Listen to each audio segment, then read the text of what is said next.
What if I told you that most of your thoughts aren't verbal? That the voice in your head is just one of many instruments your mind uses, and that the deepest truths about who you are exist beyond words entirely? You think in images, in sensations, in flashes of emotion long before any sentence forms. And while language helps you express, it also limits, translating rich internal experiences into narrow definitions. But beneath that translation lies a different kind of intelligence. Quiet, symbolic, deeply human. In the next 4 hours, we're going to explore that hidden territory. The thoughts that don't speak. The emotions that arrive before understanding.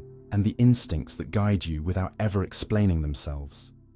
So if you're ready to step beyond narration, beyond the chatter, and into the unseen architecture of your own mind, tap like, hit subscribe, and prepare to meet the parts of yourself that have always been there, silently shaping everything you are. The hard problem of consciousness. Why you feel anything at all. You can describe how a storm forms, how a virus spreads, how stars are born, but ask why a wound hurts, why a song brings you to tears, or why you feel anything at all, and science begins to stutter. It's as if the moment inquiry turns inward, toward the sheer fact of experience, the lights start to flicker. You've spent your life inside a movie only you can see, the taste of morning coffee, the ache of longing, the warmth of sunlight brushing your skin. But what are these sensations really? What is this glow at the center of your awareness? The thing that makes red feel red, pain feel sharp, love feel heavy. This is consciousness, and the fact that it exists at all is one of the most baffling riddles in science. Because while we can map brain activity, dissect neural pathways, even manipulate emotions with electrical pulses, we cannot explain how subjective experience arises from matter, not even close. This is what philosopher David Chalmers called the hard problem of consciousness. It's not about how the brain processes information or controls behavior. That's the easy problem. The hard problem is why any of it feels like anything. Why don't we operate like computers? Input, calculation, output, without the flicker of emotion, without the inner movie. And here's where the metaphor breaks. Because no matter how far technology advances, no computer has ever been sad or bored or in love. They compute, but they do not feel. So why do you? Imagine this. A robot walks into a room. Its sensors detect light, sound, temperature. It navigates the space, responds to commands. It does everything you'd expect from a conscious being, except one thing. It never feels the room. There's no presence behind its eyes. No spark. Now contrast that with you. You don't just hear a melody, you feel the ache in the notes. You don't just see a sunset, you drown in its beauty. The world doesn't just happen to you, it means something to you. That something, the raw, irreducible quality of experience, is what consciousness is. And science, for all its triumphs, has no clear path to explain it. It's like trying to describe the taste of chocolate using only math. No matter how precise the equations, they won't melt on your tongue. Neuroscientists can point to the parts of your brain that light up during fear, joy, or anger. But that only tells us where these experiences occur, not why they are accompanied by awareness. Why should electrochemical signals inside a lump of flesh create the blueness of blue, the pang of guilt, the ecstasy of music? Why should atoms arranged in a specific way start to feel? Some argue that consciousness is an illusion, an evolutionary trick that gives us a false sense of unity.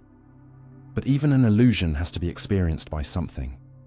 If your sense of self is a mirage, who is being fooled? Others suggest that consciousness emerges from complexity, that once a system reaches a certain level of information processing, awareness just pops into existence. But that's like saying once enough wires are plugged together, poetry appears. It doesn't explain, it deflects. Complexity may be necessary for consciousness, but it doesn't guarantee it. Your liver is complex, yet it doesn't feel sorrow. Your immune system is incredibly sophisticated, but it doesn't feel gratitude. So what is it about the brain that births the first-person perspective? No one knows. We don't even know if it's something the brain does or something the brain receives.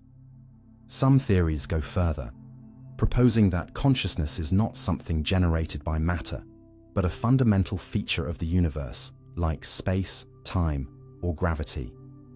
According to this view, your awareness is not a product of neurons, but a field they tap into, like a radio picking up a signal. It's radical, it's unprovable, but it speaks to something many people sense intuitively, that consciousness feels too elemental, too mysterious, to be just a biological fluke. Let's pause and consider what consciousness actually includes.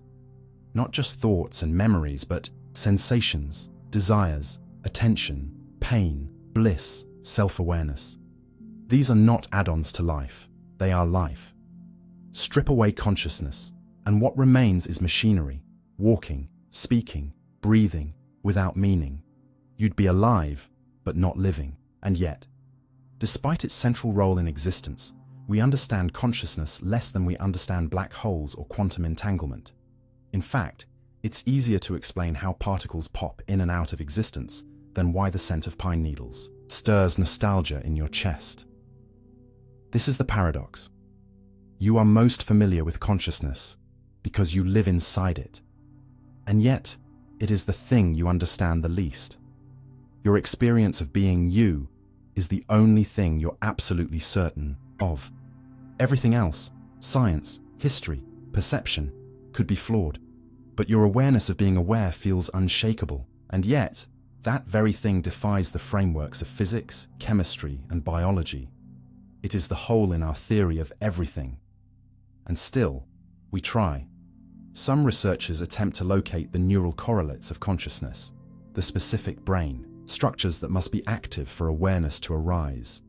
Others explore psychedelic states, altered perceptions, and dreams as windows into how consciousness can bend and stretch. But we are left with metaphors, not mechanisms.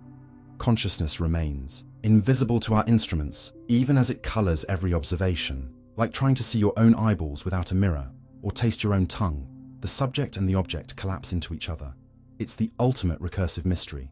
And maybe that's the point.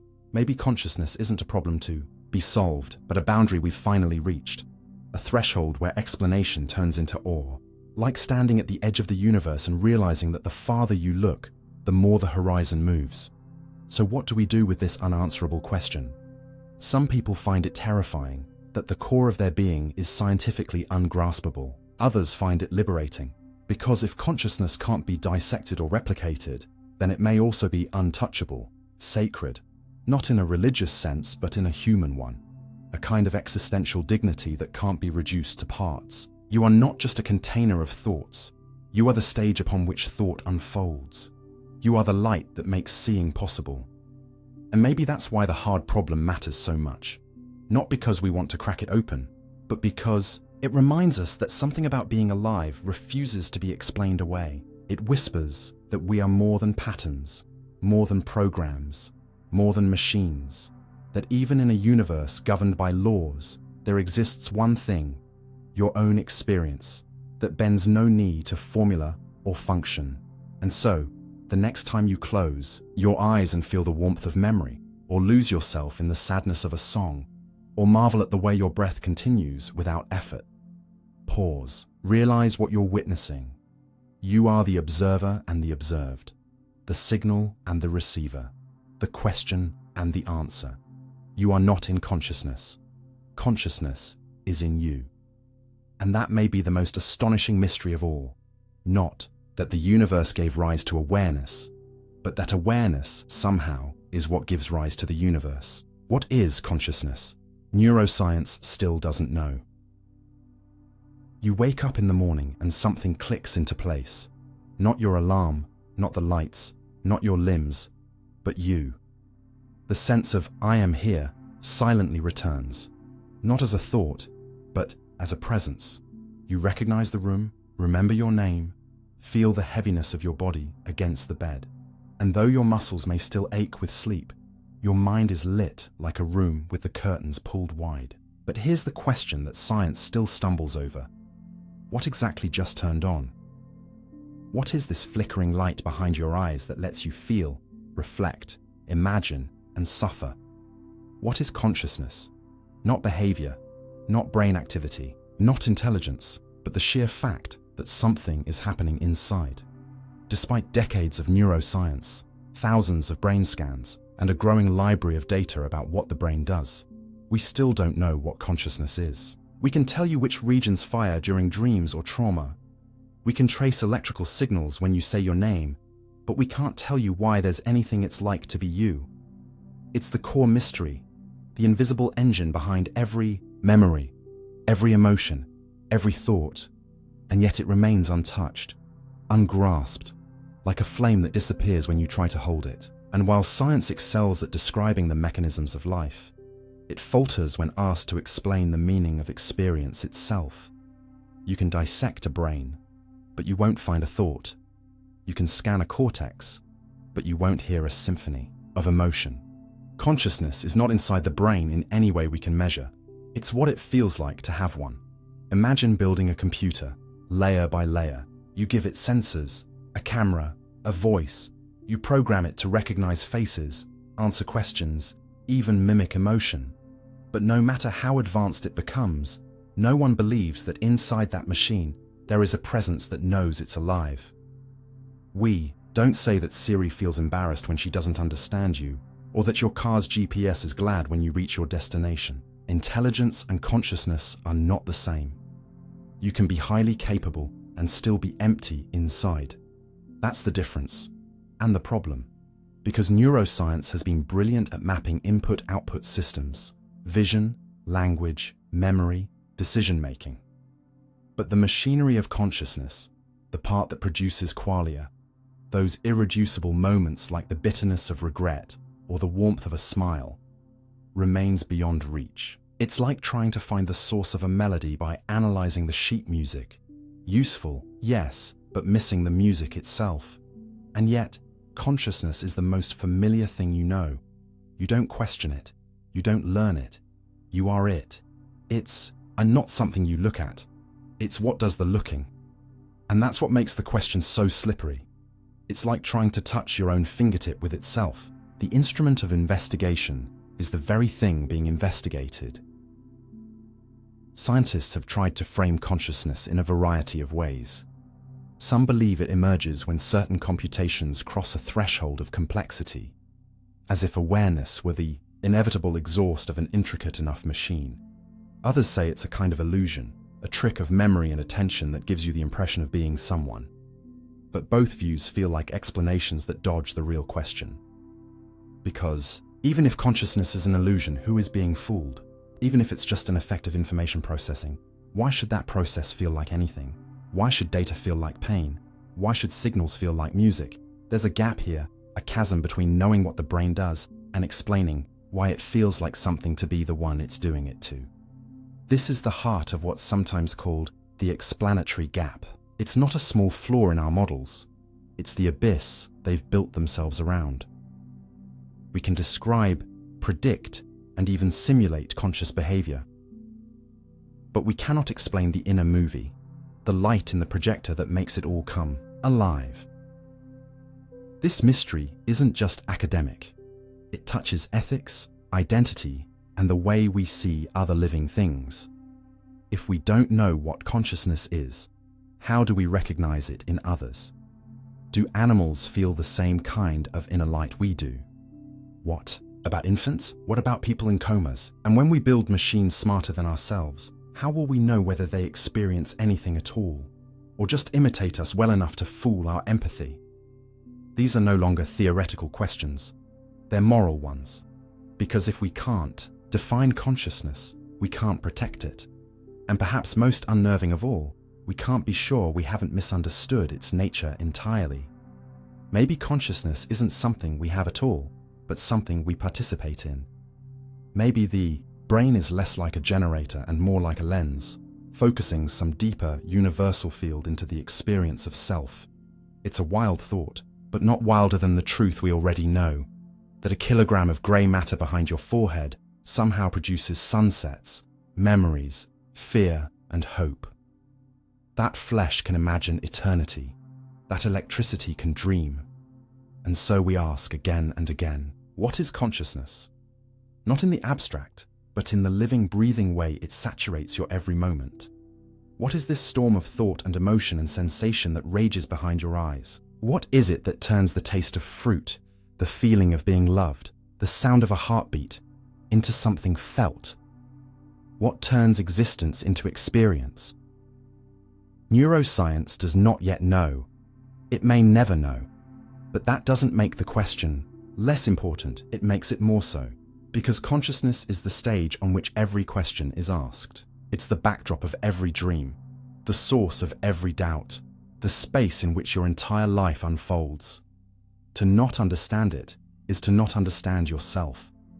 And perhaps in that ignorance, there is something sacred. A humility that reminds us we are not machines, not code, not mechanisms. We are mysteries inhabiting mysteries, shadows cast by a light we can feel, but not name. And in the silence of that not knowing, something astonishing occurs. You realize that the deepest truths are not always the ones we solve. Sometimes they are the ones we carry with us, questions so profound they shape the way we live, the way we see, the way we wonder. And maybe, just maybe, that wonder is consciousness itself, staring back at its own reflection and asking, softly, eternally, what am I? Your sense of self might be an illusion created by the brain.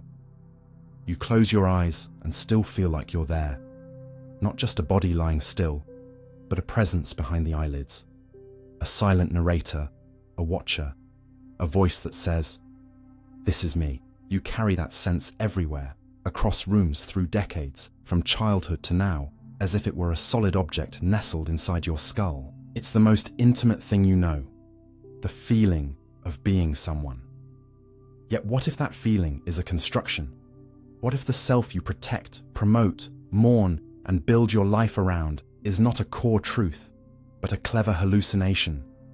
Something your brain invents moment by moment to make sense of its own activity. The idea sounds outrageous at first, even insulting. But when you peel back the layers of how your brain processes memory, decision, sensation, and identity, what emerges is not a singular, unbroken you, but a patchwork, a fluid composition.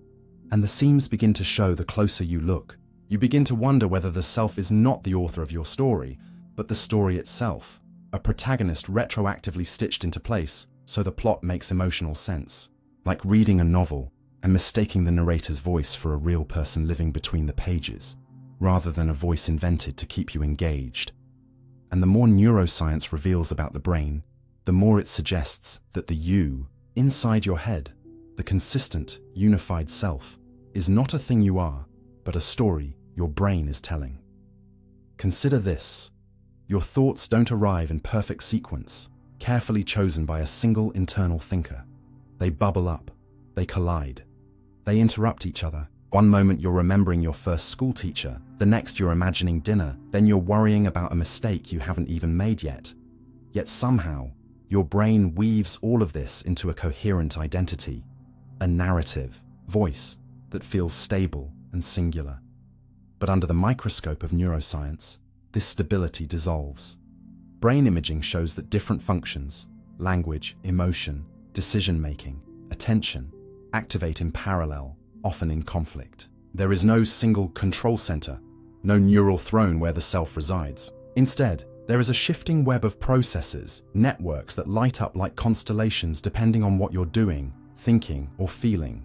And in that dance, your brain creates the illusion of a unified experiencer. It's not lying to you maliciously, it's stitching fragments into coherence so you can function. But coherence is not truth. And what feels like a deep, indivisible I may be little more than a trick of perspective, like a long exposure photo that turns flickering lights into a glowing line, even though no such line exists in real time. Your identity is a long exposure, composite, a useful fiction that feels real because the gaps are filled in faster than you can notice them. We see the cracks in this illusion most clearly when the brain's integration fails.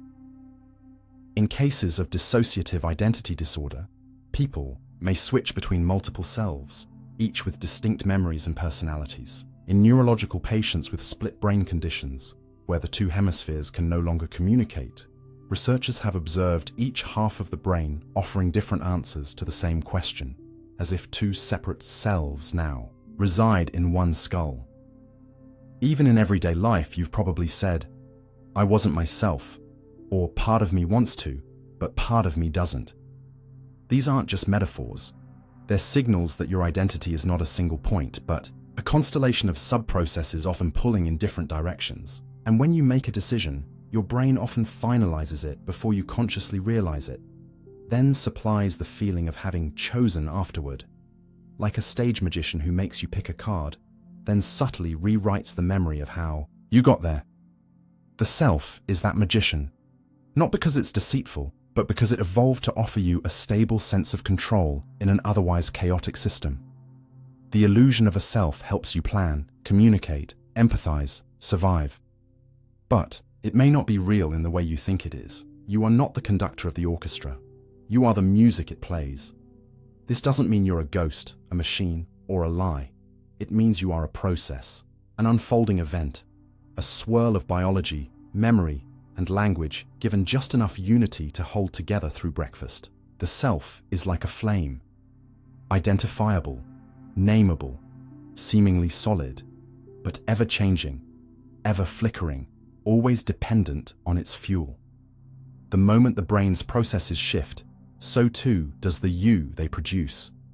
This becomes clearest in moments of trauma, of grief, of falling in love, times when your entire sense of self can shift overnight. Who you were no longer fits, who you are is still assembling. And yet the illusion of continuity remains. Your brain patches the hole and keeps the narrative going. You are both the story and the storyteller, unaware that the ink is still wet on every page. So perhaps the goal isn't to expose the illusion as a fraud, but to recognize it as a kind of art, an evolving, adaptive fiction designed to give you meaning. And if you can embrace that, you free yourself from the burden of always being consistent. You stop asking, "Who am I really?" and start asking, "Who am I becoming now?" Because the self isn't something to be uncovered. It's something to be crafted, authored, rewritten with each experience. And maybe that's the true gift hiding inside this illusion. Not that the self is a lie, but that it's a canvas, that you are not trapped in some fixed essence, but capable of renewal. That the past versions of you were not frauds, just drafts. That memory is not a mirror, but a painter. And that somewhere within your ever-shifting mind, there is a quiet kind of freedom. Because if the self is an illusion, then so is the fear of being stuck. You were never fixed. You were never final. You are an echo that's still speaking, a shadow still stretching, a character still writing itself. And in that beautiful instability, you are more alive than any rigid self could ever be. You can watch your own brain. Decide before you do. You think you're in control. That there's a you behind your thoughts, steering the wheel, weighing options, making choices. You believe that every decision, from what to eat for breakfast, to who to love, what to fear, when to speak, when to stay silent, flows from a conscious process, deliberate, reasoned, authored by your will. It feels obvious. How could it be otherwise? You are, after all, the one who decides. But what if that sense of authorship is just that? A sense, a carefully choreographed illusion stitched together by a brain that prefers stories to silence. Imagine stepping into a room only to find the party has already started without you, and your brain, like an overly confident host, hands you a drink and says, "You've been here the whole time." That's what the science of decision-making increasingly suggests, that your brain begins to act before your awareness catches up, and that you are less the commander issuing orders than the narrator explaining what just happened. For decades, this idea remained in the realm of philosophy, a kind of cerebral parlor trick, interesting but unprovable. But then came the experiments, cold, clinical, repeatable, and suddenly the spotlight shifted from the mind's theater to the cables backstage. And what they revealed shattered the illusion of control with a quiet, irrefutable chill. In the 1980s, neuroscientist Benjamin Libet conducted a simple yet revolutionary study. Participants were asked to move a finger or flex a wrist whenever they felt the urge. A clock-like device helped them report the exact moment they became aware of their intention. But meanwhile, electrodes monitored their brains. And what Libet found was staggering. The brain's motor cortex lit up a full half-second before the participant consciously decided to move. The readiness potential, an unconscious build-up of neural activity, came first. The feeling of choice came after. The implication: by the time you think you've made a decision, your brain already has. Later experiments pushed this even further. Using fMRI machines, researchers could predict, up to 7 seconds in advance, which button a person would press, even though the person felt the decision happened only at the last moment. 7 seconds. That's not a timing error. That's a verdict. And it means that the conscious mind is not the source of your choices. It is the press secretary, crafting justifications for decisions it didn't make, like a journalist reporting on a play it didn't write, with the curtain already rising. But this isn't just about laboratory tasks or twitchy fingers. It's about the machinery behind every moment of your life, the unspoken processes that shape how you move through the world. Why you felt compelled to glance at your phone just then. Why you said yes when you wanted to say no. Why you suddenly felt uneasy in a room that seemed fine a moment before. These aren't just quirks or instincts. They are decisions born in the murky depths of your unconscious neural web long before you arrive to explain them. Your brain is constantly predicting, analyzing, simulating. It takes shortcuts, draws from memories you don't recall, from biases you don't admit, from patterns you didn't mean to learn. And then it hands you a decision wrapped in a bow and lets you believe it was your idea. It's a magician that never reveals its tricks. And because the illusion of free will is emotionally and socially useful, the brain maintains it with impressive precision. It offers a smooth narrative, a sense of cohesion. It tells you that you're the author, but deep down, beneath the layers of awareness, the ink was drying before your pen even touched the page. And yet, this doesn't mean you're just a puppet dancing to biological strings. It means you're a complex system with layers of agency, not a single spotlight of command. You are a ship steered not by one hand, but by currents, by winds, by subtle shifts in gravity you can't always feel. And the conscious mind? It's the sailor charting the stars, unaware of the deep tides below. But knowing that those tides exist grants you an unexpected power. Because once you realize that your decisions arise from below consciousness, you can begin to train the waters. You can reshape the habits that shape you. Through mindfulness, reflection, even therapy and practice, you can influence the invisible forces that feed your conscious story. You can't control the initial spark, but you can build the conditions that make better sparks more likely. Free will doesn't vanish in this framework. It simply moves. From spontaneous choice to slow cultivation. From control to guidance. From dictator to gardener. So what does it mean to watch your brain decide before you do? It means confronting the uncomfortable truth that the self you trust to be in charge is not a sovereign ruler, but a skilled interpreter. It means that the moment of choice is not a beginning, but an ending, a footnote to a process already in motion. And that realization, while unsettling, is also clarifying, because it invites humility. It dissolves the illusion of perfect self-mastery, and it offers something more honest in its place. The freedom not to control each moment, but to shape the system that creates those moments. You can watch your own thoughts arise like clouds across the sky, not summoned, but noticed. Not commanded, but responded to. You are not the sky, and you are not the clouds. You are the atmosphere in which they form. And that, paradoxically, might be a deeper kind of freedom, not the illusion of choosing in real time, but the long work of shaping the landscape in which those choices take place. Because if your brain decides before you do, then who are you? You are the echo that reflects those decisions, the light that illuminates them, the story that gives them meaning. You are not the spark, but the fire it becomes, not the input, but the insight, not the command but the compass, and perhaps that's the role of consciousness. Not to choose from scratch, but to witness, to integrate, to adjust the sails after the wind has already begun to blow. In that sense, awareness is not powerless, it's transformative. Because even if the ship is already moving, it still matters what direction you face, what stories you tell about the journey, and how awake you are as the waves rise beneath you. The mirror test. How we judge consciousness in others. Imagine walking into a room and seeing a mirror. Not just any mirror, but one that holds a question more unsettling than your own reflection. A question not about your face, but about your mind. Do you know that the person in the mirror is you? This simple act of recognition, the sudden awareness that the image is not another, not a twin, not a stranger, but yourself, is something so ordinary we rarely think about it. Yet this single moment, this flicker of self-identification, is at the heart of one of science's most provocative methods for detecting consciousness in others, the mirror test. It's deceptively simple. A mark is placed on an animal's body, somewhere they can only see with the help of a mirror. On the forehead, for instance. Then the mirror is introduced. If the animal touches the mark, scientists infer a kind of self-awareness, a recognition that the body in the mirror is their body.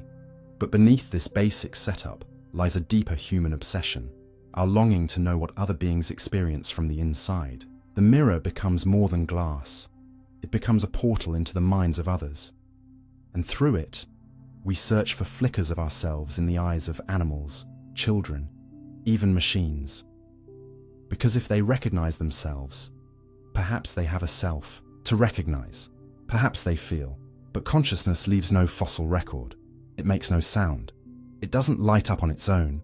We can't scan it, or isolate it, or display it in a jar. So we turn to proxies, behaviors that suggest awareness, gestures that hint at presence. The mirror test is one such proxy, and it has become a modern Rorschach for our projections. Chimpanzees, dolphins, elephants, magpies, even certain species of fish have passed versions of the test, gently touching marks or inspecting themselves in ways that suggest internal representation. Meanwhile, other animals, dogs, cats, ravens, fail, despite complex social behaviors and emotional nuance.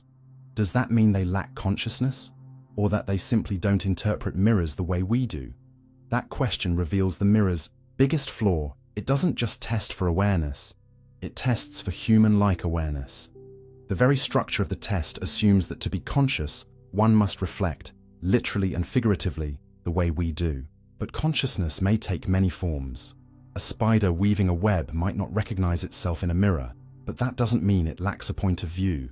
It only means its awareness is shaped by other senses, other instincts, other thresholds of meaning. The mirror doesn't fail them. We do, by insisting that consciousness must look like us to be real. And yet, we crave confirmation. We want to believe that others, especially non-humans, share something of our internal world. That, when a dolphin spins in play or a dog lies silently beside a grieving owner, there is more than behavior at work. There is someone home behind the eyes. The mirror test offers a thin line of evidence, a way to peer across the boundary that separates minds. But the truth is that consciousness may not always be self-consciousness. Many creatures might be aware without being aware of themselves as distinct objects. The fox stalking prey, the octopus navigating a coral maze, the bird composing elaborate song. These may all be conscious acts without passing through the gate of reflective self-recognition. Even in humans, self-awareness arrives late. Infants take months to recognize themselves. Patients with certain brain injuries may lose that ability entirely. Does their consciousness evaporate in the meantime? Of course not. Consciousness is not a mirror. It is the space in which the mirror appears. It is the ability to have an experience at all, not necessarily the capacity to label that experience as mine. And if that's true, then the mirror test is not a doorway to consciousness. It is a very narrow window, looking only for a particular kind of self-referencing awareness, filtered through the lens of human cognition. Still, the power of the mirror remains. Not because it reveals the essence of consciousness, but because it shows how desperately we seek it. We stand animals before mirrors hoping they'll gesture toward themselves, not just for scientific confirmation, but for emotional resonance. We want to feel less alone in the universe. We want to believe that minds are not singular flukes, but shared patterns, that there is a wider fraternity of feelings stretching across species lines. But maybe the mirror test says more about us than the animals we study. It shows how we conflate self-recognition with personhood, how we mistake reflection for reality. Even in ourselves, we sometimes over-identify with the mirror. We believe the face we see is the self, rather than a surface shaped by light, aging, and context. But the self runs deeper than skin. It flickers behind the eyes, yes, but also in touch, in sound, in memory, in relation. The mirror captures a fraction. The rest unfolds beyond glass. So perhaps the real test is not how others see themselves, but how we see them. Whether we can expand our understanding of consciousness beyond the confines of mirrors and markings. Whether we can begin to ask not just, do they know it's them? But what is it like to be them? That shift from observation to empathy may be the only true bridge across minds. Because if consciousness is the light that shines within, then the mirror is merely a surface upon which it occasionally reflects.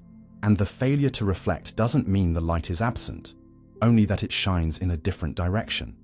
A dog's wagging tail, a crow's clever puzzle solving, a whale's song stretching for miles across the sea. These are mirrors too, less literal, more alive. And if we learn to read them, we may one day realize that the universe is full of minds we'll never fully understand, but to which we are deeply, invisibly connected. Because in the end, the mirror test isn't about the mark or the movement.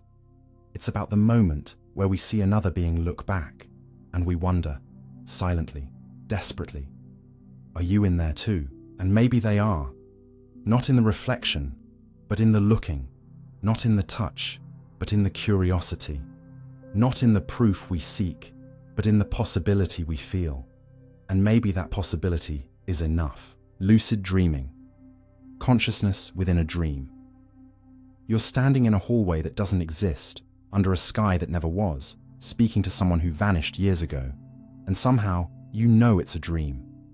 And yet, you don't wake up. Instead, you look around with a strange clarity, as if someone just turned on the lights inside your mind. You touch the wall. You feel it push back. You think, if this is a dream, can I fly? And the moment you ask, the laws of gravity bend to your will. This is lucid dreaming, the rare state in which consciousness slips quietly into the theater of dreams and whispers. I'm still here. It's a paradox, being fully aware while your body is paralyzed, your senses are blind, and your brain is deep in the realm of illusions. Yet in that darkness, something astonishing happens. The dream doesn't vanish. It stabilizes. It becomes more vivid, more controlled, more surreal, yet more deliberate. And for a brief moment, you experience something extraordinary. Consciousness, untethered from the physical world, but intact, flexible, creative, and self-aware. It's like waking up within sleep, like realizing you're the painter inside your own painting. And in those few minutes, before the dream collapses or the real world reclaims you, you touch a part of the mind that feels infinite, untamed, and deeply mysterious. Lucid dreaming is not new. Ancient texts describe monks and mystics cultivating awareness during dreams as a path to enlightenment. But modern science only began exploring it seriously in the late 20th century. With EEG machines and eye movement tracking, researchers confirmed what lucid dreamers already knew, that during REM sleep, a dreamer could signal with their eyes left, right, left from inside the dream. This wasn't imagination. It wasn't storytelling. It was real-time communication from a conscious mind embedded within an unconscious state. And the implications were staggering. For centuries, dreams were thought to be passive experiences, fragments of memory, buried desires, emotional echoes. But lucid dreaming revealed something else entirely, that the dreaming mind could awaken without ending the dream, and that awareness could exist in forms far stranger than our waking life allows. In this liminal space, people have reported rehearsing real-world skills, confronting nightmares with calm lucidity, solving problems, experiencing euphoria, even speaking to symbolic versions of their own psyche. It's a mirror hall of the mind, where every image is you, yet none are quite what you expected. But what is consciousness in this state? It isn't tied to the physical senses. You can't feel the weight of your real body or the room around you. It's not bound by external rules. Space and time bend, logic stutters, impossibilities become routine. And yet, the you at the center remains steady. You retain memory, intention, identity. You're not just dreaming, you're aware that you're dreaming. This separation of experience from external input opens up a deeper question. What is the essence of consciousness? If it can survive without the body, without sensory input, without consistent laws of reality. Lucid dreaming offers a laboratory for the mind to study itself in a way no waking scenario can. It's introspection with the volume turned up. A rehearsal of death, perhaps. A moment where the body lies still, but the mind roams free. And in that freedom, we glimpse how artificial the boundaries of our waking self might be. Because if we can be conscious in a dream of our own creation, then perhaps the reality we cling to isn't the only arena where the self can live. And yet, most dreams remain unconscious. The average person forgets 90% of their dream upon waking, and lucid dreams are rare, often fleeting, sometimes elusive, despite intense practice. But when they do occur, they linger. Not just because they're strange, but because they feel significant. They expose the fragility of the wall between waking and dreaming. They suggest that the sense of reality is more a matter of internal consistency than external verification. You believe you're awake now because everything follows the expected rules, but so does a dream, until it doesn't. And in that break, in the moment when you realize the absurdity of riding a bicycle across the ocean, or having lunch with a childhood version of yourself, the scaffolding collapses, and lucidity rushes in, and with it, a revelation. That consciousness is not a light switch flipped on in the brain, but a spectrum, a sliding scale of awareness that can shift, blend, and emerge even in the most improbable places. This has philosophical consequences as well. If you can be aware within a fabricated world, who's to say waking life isn't structured similarly? Lucid dreaming cracks open simulation theory, spiritual experience, and questions of the afterlife, not to prove them, but to model how consciousness can feel absolutely real even when the world around it is not. It's one thing to hear that the mind constructs reality. It's another to feel it happening in real time, as you reshape the sky, summon cities, or speak to lost loved ones who feel heartbreakingly present. And when you wake, you don't discard the dream as mere fantasy. You carry its emotional residue. You remember how it made you feel, not because it was real, but because you were real inside it. That's the strange gift of lucidity. It doesn't just expose how dreams work. It reveals how your mind does. It shows you that you can be present without place, aware without anchor, whole within the unreal. So the next time you feel yourself slipping into a dream, try to remember, this might not be reality, but you are still real. Try to look at your hands. Try to question the logic. Try to ask the impossible question, am I dreaming? And if, by chance, the answer is yes, if the veil lifts and the dream doesn't dissolve, then you will enter a realm where thought becomes architecture, where desire bends physics, and where consciousness exists for its own sake, not to survive, not to adapt, but to explore. Because lucid dreaming is not just a curiosity of sleep. It is a reminder that your awareness is not a prisoner of the physical world. It is a traveler, a witness, a maker of meaning, even in the dark. And maybe, just maybe, that's what consciousness has always been, the part of you that cannot help but awaken, even inside the deepest illusions. Meditation physically changes the brain's structure and self-awareness. You sit still, eyes closed, breath slows. The world around you fades into silence, and in its place rises something far more elusive, the world within. At first it seems like nothing is happening. The body is quiet, the mind rebels, and thoughts continue their endless parade across your mental landscape. But beneath the surface, beneath the rhythm of your inhale and the gentle rise and fall of your chest, transformation begins. It's not dramatic. It doesn't feel like revelation. But make no mistake, with each breath, your brain is changing. Neurons are rewiring. Regions are recalibrating. Like a sculptor slowly chiseling away at marble to reveal a shape that was always hidden beneath, meditation begins to carve new grooves into the structure of your consciousness. And over time, something remarkable unfolds. The person you were when you sat down is not the person who stands back up. For centuries, meditation was cloaked in spiritual robes, dismissed by skeptics as mystical or unscientific. But now, with fMRI scanners and neural mapping, modern science is catching up to what ancient traditions have long intuited, that focused awareness, sustained over time, reshapes the brain itself.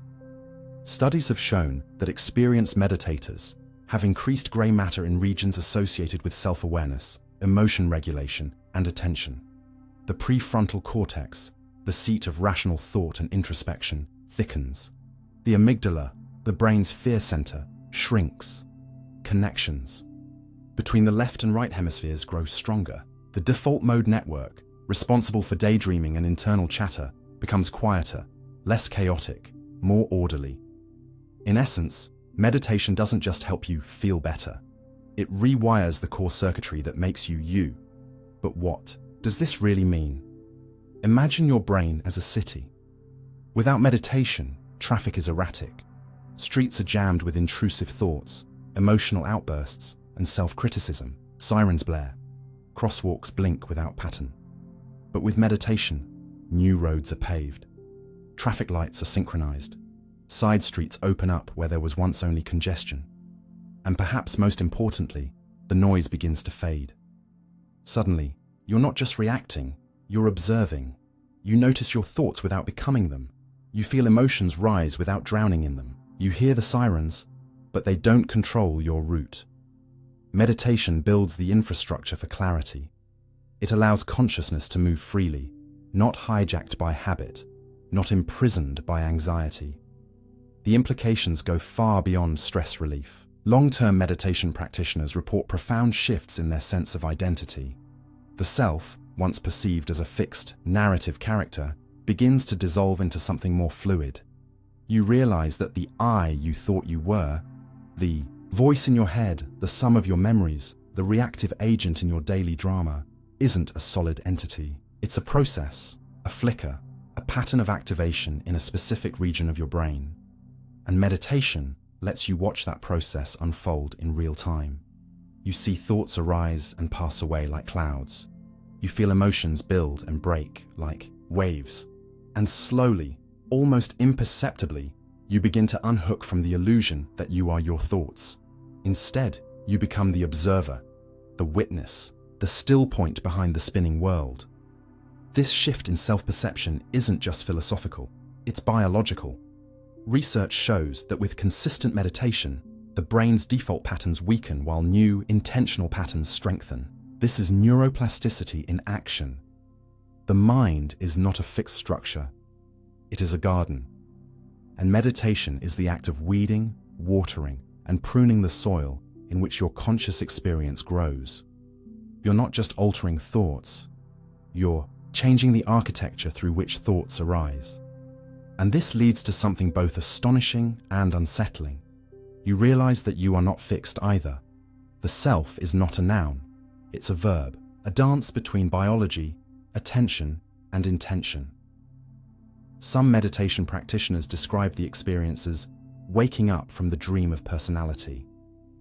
The ego, once believed to be the control center, reveals itself to be a set of habits, preferences, and fears. It isn't false, but it's not all there is. Underneath it lies a deeper field of awareness, unbounded, silent, spacious. And while that may sound abstract, its effects are concrete. Brain scans show that this state, sometimes called non-dual awareness, or pure consciousness, is associated with decreased activity in the brain regions responsible for self-referential thought. In other words, when you stop obsessing over yourself, the brain quiets and a deeper peace takes its place. This doesn't mean meditation erases your personality. Rather, it puts it in perspective. It teaches you that thoughts are like weather patterns. They come and go, but the sky, your awareness, remains unchanged. It's the container in which everything arises. And once you've seen that, once you've felt it, not as an idea, but as a lived reality, you can't unsee it. The world changes, relationships soften, reactions slow. Pain doesn't disappear, but your relationship to it transforms. You begin to respond rather than react, to observe rather than judge, to be rather than constantly become. And the most humbling part? This transformation begins with something so simple, so mundane, it's easy to overlook. The breath. You inhale, you exhale, and in that rhythm, a portal opens, not to another world, but to the truth of this one. Meditation doesn't give you something new. It reveals what was always there, buried beneath distraction. It shows you that clarity isn't created, it's uncovered. That peace isn't achieved, it's allowed. And that the self isn't found, it's released. So when someone asks, what's the point of sitting still, of doing nothing? You can tell them this: sitting still isn't doing nothing. It's doing the one thing that changes everything. It's the act of watching yourself so closely that the watcher becomes the watched. It's the moment you stop searching for answers in the noise and start listening to the silence beneath it. And in that silence, something ancient stirs. Not a god, not a spirit, but a presence. A vast, empty fullness. The awareness that has always been there, waiting for you to return. Near-death experiences, brain chemistry, or something more. You're on the edge, not metaphorically, but literally. Machines beep in staccato rhythm. The air is thick with urgency. Doctors hover like pilots trying to land a failing aircraft. You are dying. And then, stillness. No pain, no panic. Only a strange and luminous clarity. For some, it begins with a tunnel. Others speak of a blinding light, or a presence, or the sensation of rising out of the body and watching from above, as if detached from form. Time folds in on itself. Loved ones appear who are no longer alive. A sense of peace, overwhelming and incomprehensible, descends like mist across the boundary of life and death. And just as suddenly, it ends. The heart restarts. The lungs inflate. You return to the body. But something is different. You've seen something real. Or was it? This is the enigma of near-death experiences, NDEs. Vivid, profound, and deeply personal episodes that occur when the brain hovers near the edge of clinical death. Are they the last flickers of a dying brain flooding itself with chemicals in a desperate act of biological poetry? Or are they something else entirely, a glimpse beyond the veil? Science, in its current form, approaches NDEs with caution and skepticism. From a neurological standpoint, there are compelling explanations. As oxygen decreases and carbon dioxide builds up in the bloodstream, the brain enters a state of hyperactivity. Visual cortexes may misfire, producing tunnel-like visions. The temporal lobes, rich with memory and emotion, may become electrically unstable, triggering life review phenomena and deep emotional states. Endogenous chemicals like DMT, dimethyltryptamine, may be released in trace amounts, inducing hallucinations that mimic spiritual awakenings. And yet, these explanations, while logical, fail to account for the most perplexing aspect: coherence. NDEs often follow a remarkably structured narrative. People of diverse backgrounds and beliefs report strikingly similar sequences: separation from the body, encounter with a light or presence, a panoramic life review, and the choice or command to return. These experiences are not fragmented or dreamlike. They feel real. More real, some say, than waking life itself. Imagine your consciousness as a theater. In waking life, the spotlight is narrow, focused on the immediate stage of your body, and, environment. But in an NDE, the curtain lifts. The spotlight explodes into an omnidirectional floodlight, revealing not just the stage, but the audience, the rafters, even the architect who designed the room. People report a sense of omniscience, as if all things are connected, and all knowledge is accessible in an instant. They speak of feeling unconditionally loved, of merging with a universal intelligence, of dissolving into a presence that is both distinct and identical to themselves. These are not the scattered hallucinations of a deteriorating mind.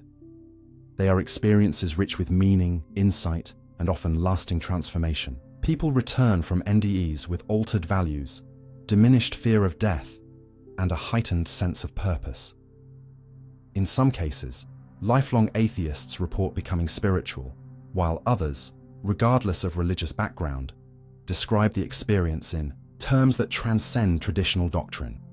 Still, the biological arguments persist. One popular model suggests that NDEs are a form of REM intrusion, fragments of dreamlike activity bleeding into waking perception during moments of crisis. Another posits that NDEs are built from cultural scripts, stories we've heard, myths we've internalized, which resurface under extreme stress to provide psychological comfort. But this raises a deeper question. Why are these stories so universal? Why do people across geography, history, and culture encounter similar lights, similar presences, similar sensations of peace and detachment? Could it be that these scripts are not just stories we're told, but patterns inscribed into our biology? Evolution has no incentive to provide comfort at the moment of death, and yet NDEs often bring exactly that: comfort, coherence, transcendence.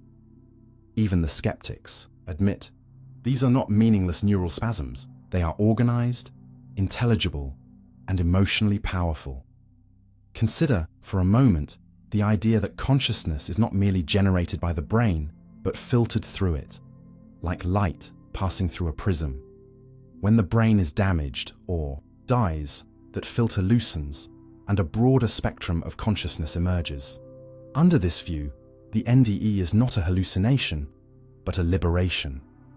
The mind unshackled from the physical constraints of the brain. There is no empirical proof for this idea, but it aligns curiously with certain observations. Some patients report seeing events in the operating room while clinically brain dead, events later verified. Others describe conversations or instruments present during their death that they could not have known. These reports are rare, but they persist, and they challenge the prevailing assumption that the brain must be fully active for consciousness to exist. Philosophically, NDEs touch the heart of the mind-body problem. If consciousness is reducible to neurons, how does it persist coherently when those neurons are inactive? And if it doesn't persist, how can so many people report identical sequences, even in the absence of brain activity? Theories abound, from quantum consciousness to collective unconsciousness, from electromagnetic fields to soul-based models. None have been proven, and yet none can be dismissed outright. We are left in a strange twilight. Too much evidence to ignore, too little to conclude. NDEs dwell in a scientific gray zone, where neuroscience, spirituality, and existential philosophy converge. They are, in many ways, the hardest problem of consciousness extended beyond the brain. Not just why we feel, but what it means to feel beyond death. And here, perhaps, lies the true power of NDEs, not in what they prove, but in what they provoke. They challenge our assumptions about selfhood, mortality, and what it means to be aware. They suggest that consciousness may not be as local or fragile as we think. They invite us to reconsider the boundary between mind and matter, between death and continuity. Whether NDEs are brain chemistry or a glimpse into something more, they force us to confront the most primal of human questions. Is this all there is? And more intriguingly, what if it's not? Even if science one day explains every molecule behind these moments, it will not erase their human weight. For those who experience them, NDEs are not anomalies. They are revelations. The kind of moments that split a life in two, before and after. Whether illusion or insight, dream or disclosure, They remind us that the frontier of human understanding is not outer space or deep oceans, but the inner horizon where consciousness meets the unknown. And when we reach that edge, in a hospital bed, in silence, in breathless awe, we may not find answers, but we will find something just as powerful: wonder. The sense of I can be stimulated electrically in the brain. What if your deepest sense of being, your I, your inner narrator, the observer behind your eyes, wasn't an essence, but a switch?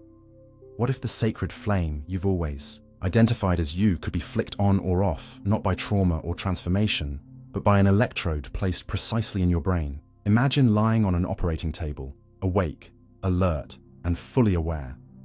A neurosurgeon touches a slender wire to a spot deep in your parietal cortex, and suddenly you feel as though you are watching yourself from above. You sense a duplicate of yourself standing behind you. Or more unsettling still, you feel as though you no longer inhabit your body. These are not philosophical metaphors or spiritual visions. They are documented clinical experiences. A jolt of electricity, not to the heart but to the soul, and the illusion of self begins to fracture. This is the eerie frontier where identity meets biology. The implications are both breathtaking and deeply disturbing. That the most intimate, undeniable aspect of your existence, your sense of being you, may not be eternal or spiritual or immutable, but something that can be engineered. Neuroscientists have long tried to locate the self within the folds of the brain, to pin it down like a butterfly beneath glass.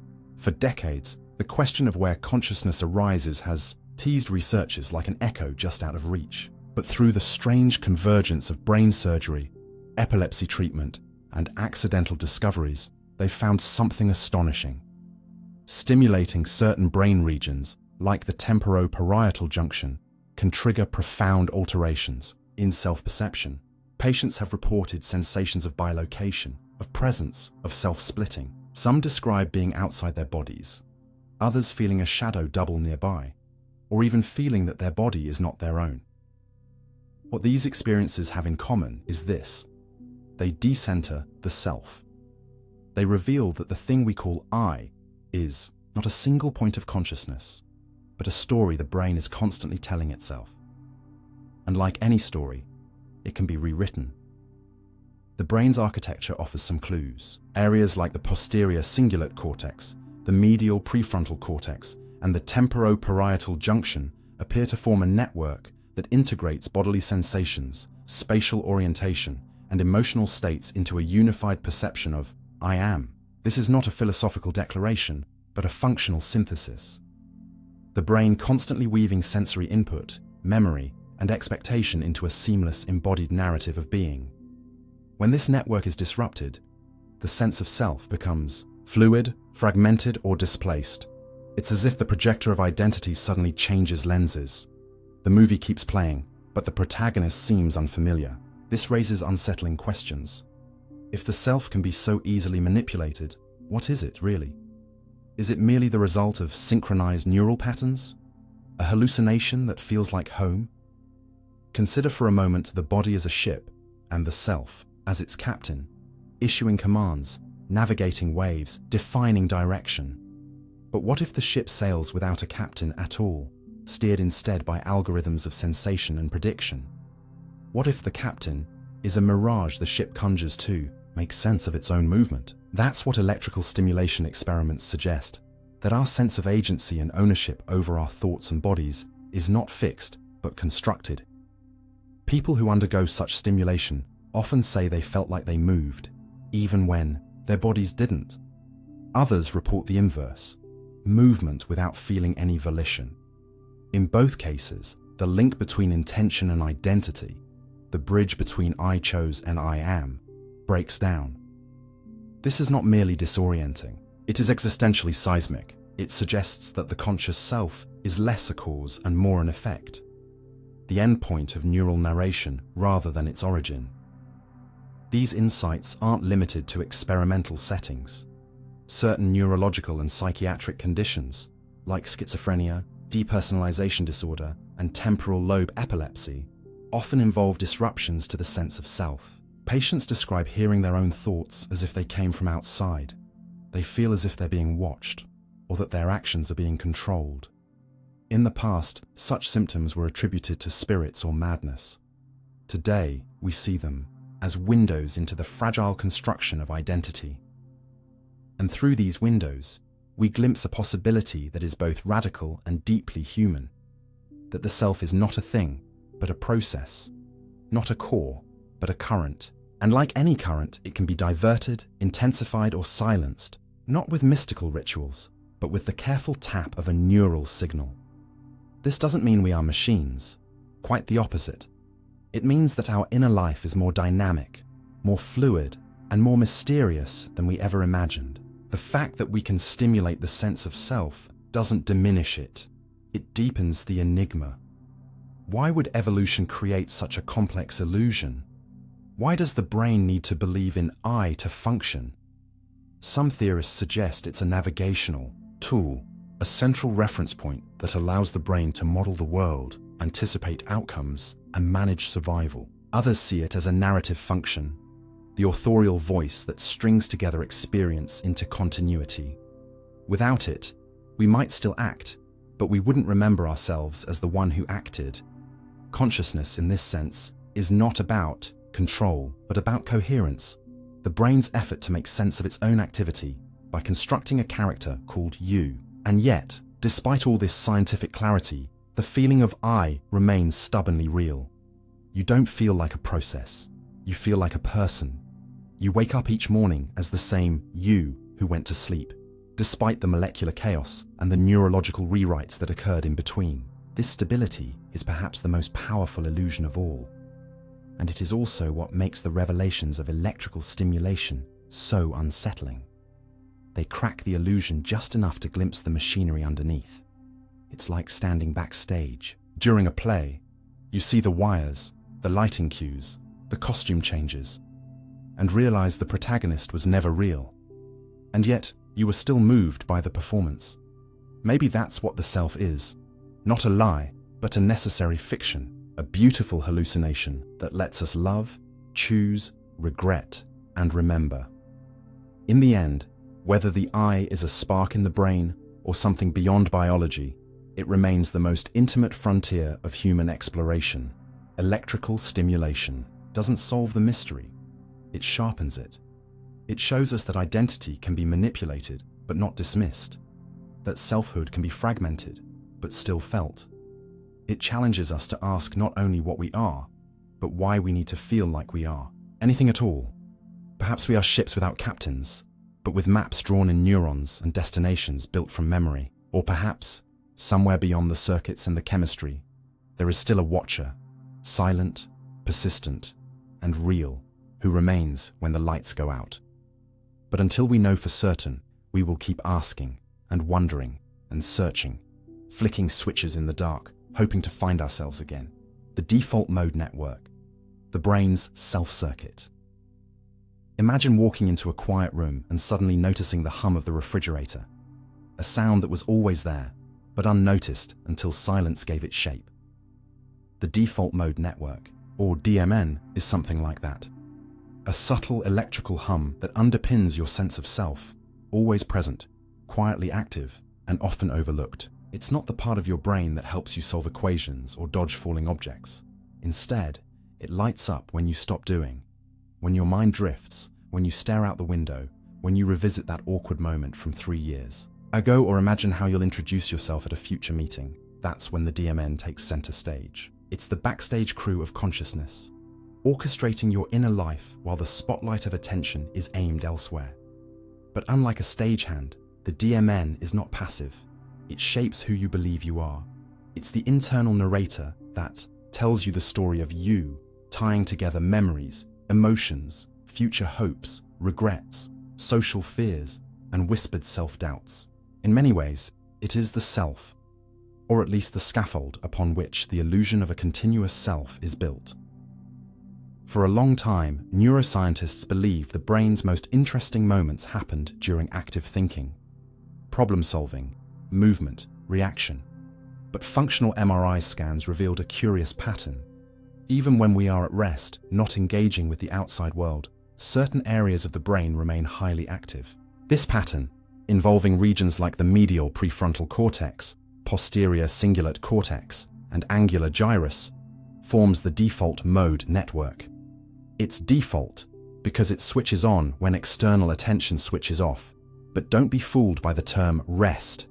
The DMN is far from idle. It's a mental time machine, bouncing between past and future, replaying memories, simulating conversations, rehearsing events, judging others and yourself. It's the birthplace of rumination, empathy, identity, and self-evaluation. It's what makes you wonder not just what you're doing, but who you are while doing it. Without it, consciousness would be fragmented moments rather than a cohesive story. You wouldn't just lose your train of thought, you'd lose the sense that you're the one thinking. There's a reason why the DMN is sometimes called the brain's ego circuit. It's deeply involved in self-referential thought. Any mental process that uses the word I. When you think, I'm not good enough, I should have said something else, or I wonder what they think of me, the DMN is pulsing quietly in the background. But its power isn't just introspective. It's projective. It simulates the minds of others, allowing you to model what someone else might feel, think, or believe. This capacity for theory of mind, the ability to guess what's happening inside another person's head, is fundamental to social life. And like a novelist imagining characters, the DMN helps you populate your inner world with other people's imagined perspectives. In doing so, it strengthens your own sense of position, not just who you are, but who you are in relation to others. This social mirroring is a double-edged sword. It fuels compassion and connection, but also anxiety, insecurity, and the exhausting need to manage how you're perceived. Strikingly, the DMN appears to be disrupted in several mental health conditions. In depression, it becomes overactive, an engine of relentless rumination and self-criticism. In schizophrenia, it becomes dysregulated, blending internal thoughts with external perception, making hallucinations feel real. In autism spectrum disorders, its function may differ, leading to challenges with self-representation or understanding others. But perhaps most fascinating is what happens in states of meditation, psychedelic experience, or deep flow. The DMN quiets down.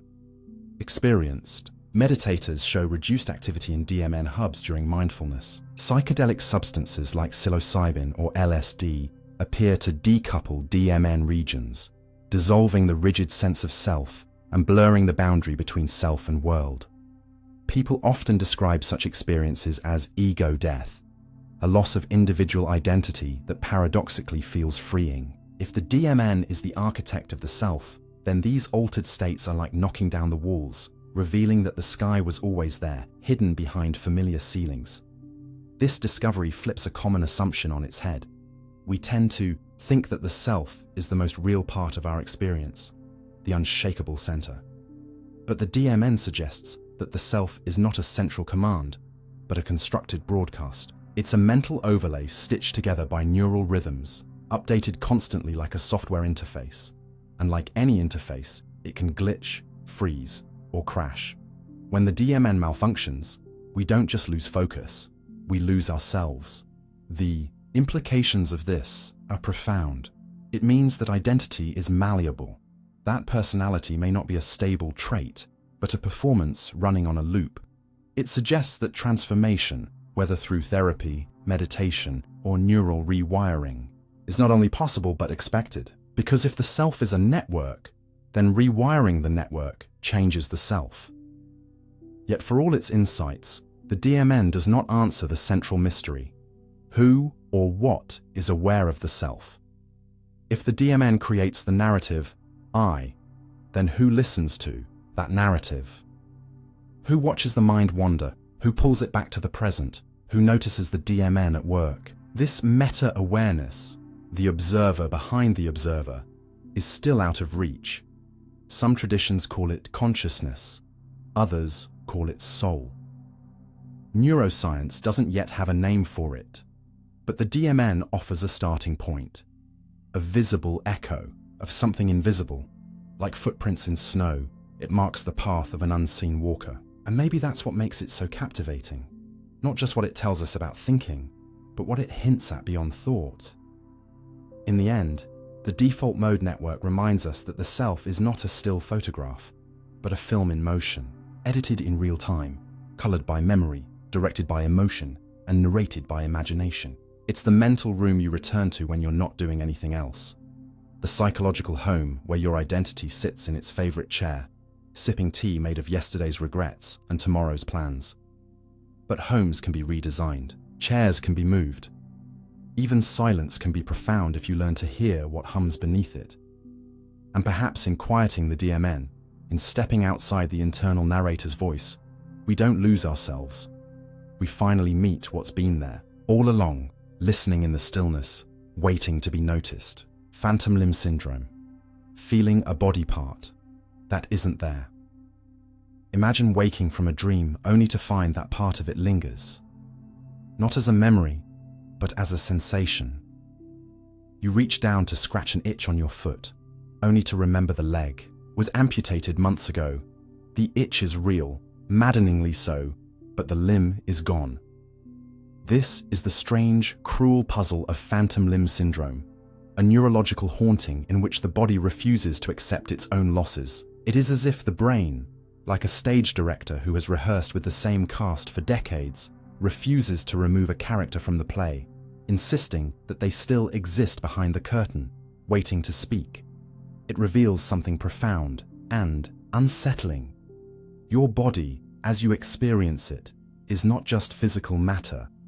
It is a mental map, and sometimes that map is unwilling to redraw its borders, even after the terrain has changed. In this liminal space between what was and what is, a strange phenomenon unfolds. The ghost of the body lives on, not in memory, but in feeling. Phantom limb syndrome is most commonly reported by amputees, but the phenomenon can occur in anyone who loses a part of the body, whether through injury, surgery, or even congenital absence. The missing limb, a leg, an arm, a finger, may still be felt as if it were present. Sometimes it twitches, sometimes it burns, sometimes it feels clenched in a fist that cannot be relaxed. And while this might sound like a psychological mirage, the roots of the experience are deeply biological. The brain contains what's known as a somatosensory homunculus, a distorted map of the body laid out across the surface of the cortex, with different regions responsible for processing sensations from specific parts of the body. When a limb is removed, the brain doesn't immediately erase its corresponding region. Instead, neighboring areas may invade the unused territory, causing sensations to be misinterpreted. Touch your cheek, and you might feel it in your phantom hand. The result is a neurological echo, the brain calling out to a limb that no longer replies, like a lighthouse sending beams to a vanished ship. But it goes deeper. Phantom limb pain, not just sensation, but excruciating discomfort, is not uncommon. Why would the brain invent suffering for something that no longer exists? One theory suggests that the pain is the brain's protest, a desperate attempt to reconcile its map with the new reality. The brain expects input from the missing limb. When none arrives, it interprets the silence as distress. It's as if the nervous system, conditioned by years of feedback, panics at the void and fills it with noise. And that noise is pain. In this sense, phantom limb pain is not an error, but a symptom of the brain's insistence on coherence. It cannot abide a blank space in the body's story, so it invents sensation to preserve narrative. The brain, it seems, would rather believe in a painful illusion than accept a silent truth. And this trait, while tragic in some contexts, also illuminates the power of neural plasticity, of how deeply identity and sensation are interwoven. Attempts to treat phantom limb pain have led to some of the most fascinating intersections between neuroscience and perception. One famous method is the mirror box, developed by neurologist V.S. Ramachandran. The technique uses a simple mirror to reflect the intact limb in such a way that it appears to replace the missing one. The patient moves their real hand, but sees the mirror image moving where the phantom hand would be. This visual trick can sometimes relieve the phantom pain, especially when the ghost limb feels locked or cramped. The brain, tricked by the illusion of movement, relaxes its grip on the pain. It is a strange and poetic solution. To cure an invisible wound using an illusion, it suggests that reality, at least as far as the brain is concerned, is negotiable. That what we see can rewrite what we feel. And in that, the mirror box becomes more than a medical tool. It becomes a metaphor for consciousness itself. Sometimes, to heal what we cannot touch, we must first believe what we cannot see. This phenomenon raises deeply unsettling questions about what it means to inhabit a body. If you can feel a hand that's not there, what else might you feel that isn't real? How much of your bodily experience is memory, expectation, projection? It blurs the line between the physical and the perceptual, revealing that embodiment is not just about flesh and bone, but about the stories your brain tells you about where you begin and end. For someone who's lost a limb but still feels it burn, this is not a philosophical question. It's a daily torment and a living testament to the brain's refusal to let go. In this way, phantom limbs are not remnants of trauma, but monuments to connection. They show that your brain is not simply a receiver of experience. It is a constructor, a cartographer, a stubborn archivist of the self, and sometimes it refuses to erase a part of you that it once knew intimately. In the end, phantom limb syndrome teaches us that sensation is not bound by reality, that presence can exist without form, that pain can echo in the absence of flesh. It reminds us that the body we feel is not always the body we have, and that the self too might be a phantom, stitched together by signals, stories, and stubborn circuits. We are, in a way, all walking maps, and the territory we cover is as much imagined as it is real. Perhaps the ghosts that live in our bodies are not errors, but messages, telling us that what is lost is never truly gone, and what is felt is never merely physical. The rubber hand illusion. How easily you can be fooled about your body. Your body is supposed to be the one thing you can always trust, the anchor of identity, the edge where you stop and the world begins. But what if even that is negotiable? What if the borders of yourself are so fragile, so malleable, that a lifeless prop can slip inside your awareness and take the place of your flesh? In the famous rubber hand illusion, scientists revealed something quietly astonishing. Your brain can be convinced that a fake plastic hand is part of your body, not just intellectually, not as a mental exercise, but experientially. You flinch when the fake hand is struck. You feel a tingling where you shouldn't. And most strikingly, your brain begins to treat this rubber object as if it were an authentic part of you. In doing so, the illusion tears open a deeper question. If your sense of ownership over your body can be hacked in under a minute, what else about your reality is negotiable? The mechanism is deceptively simple. Your real hand is hidden from view. A rubber hand is placed in front of you, aligned with the angle your arm would naturally extend. A researcher begins to stroke both hands, the real one and the fake, in perfect synchrony.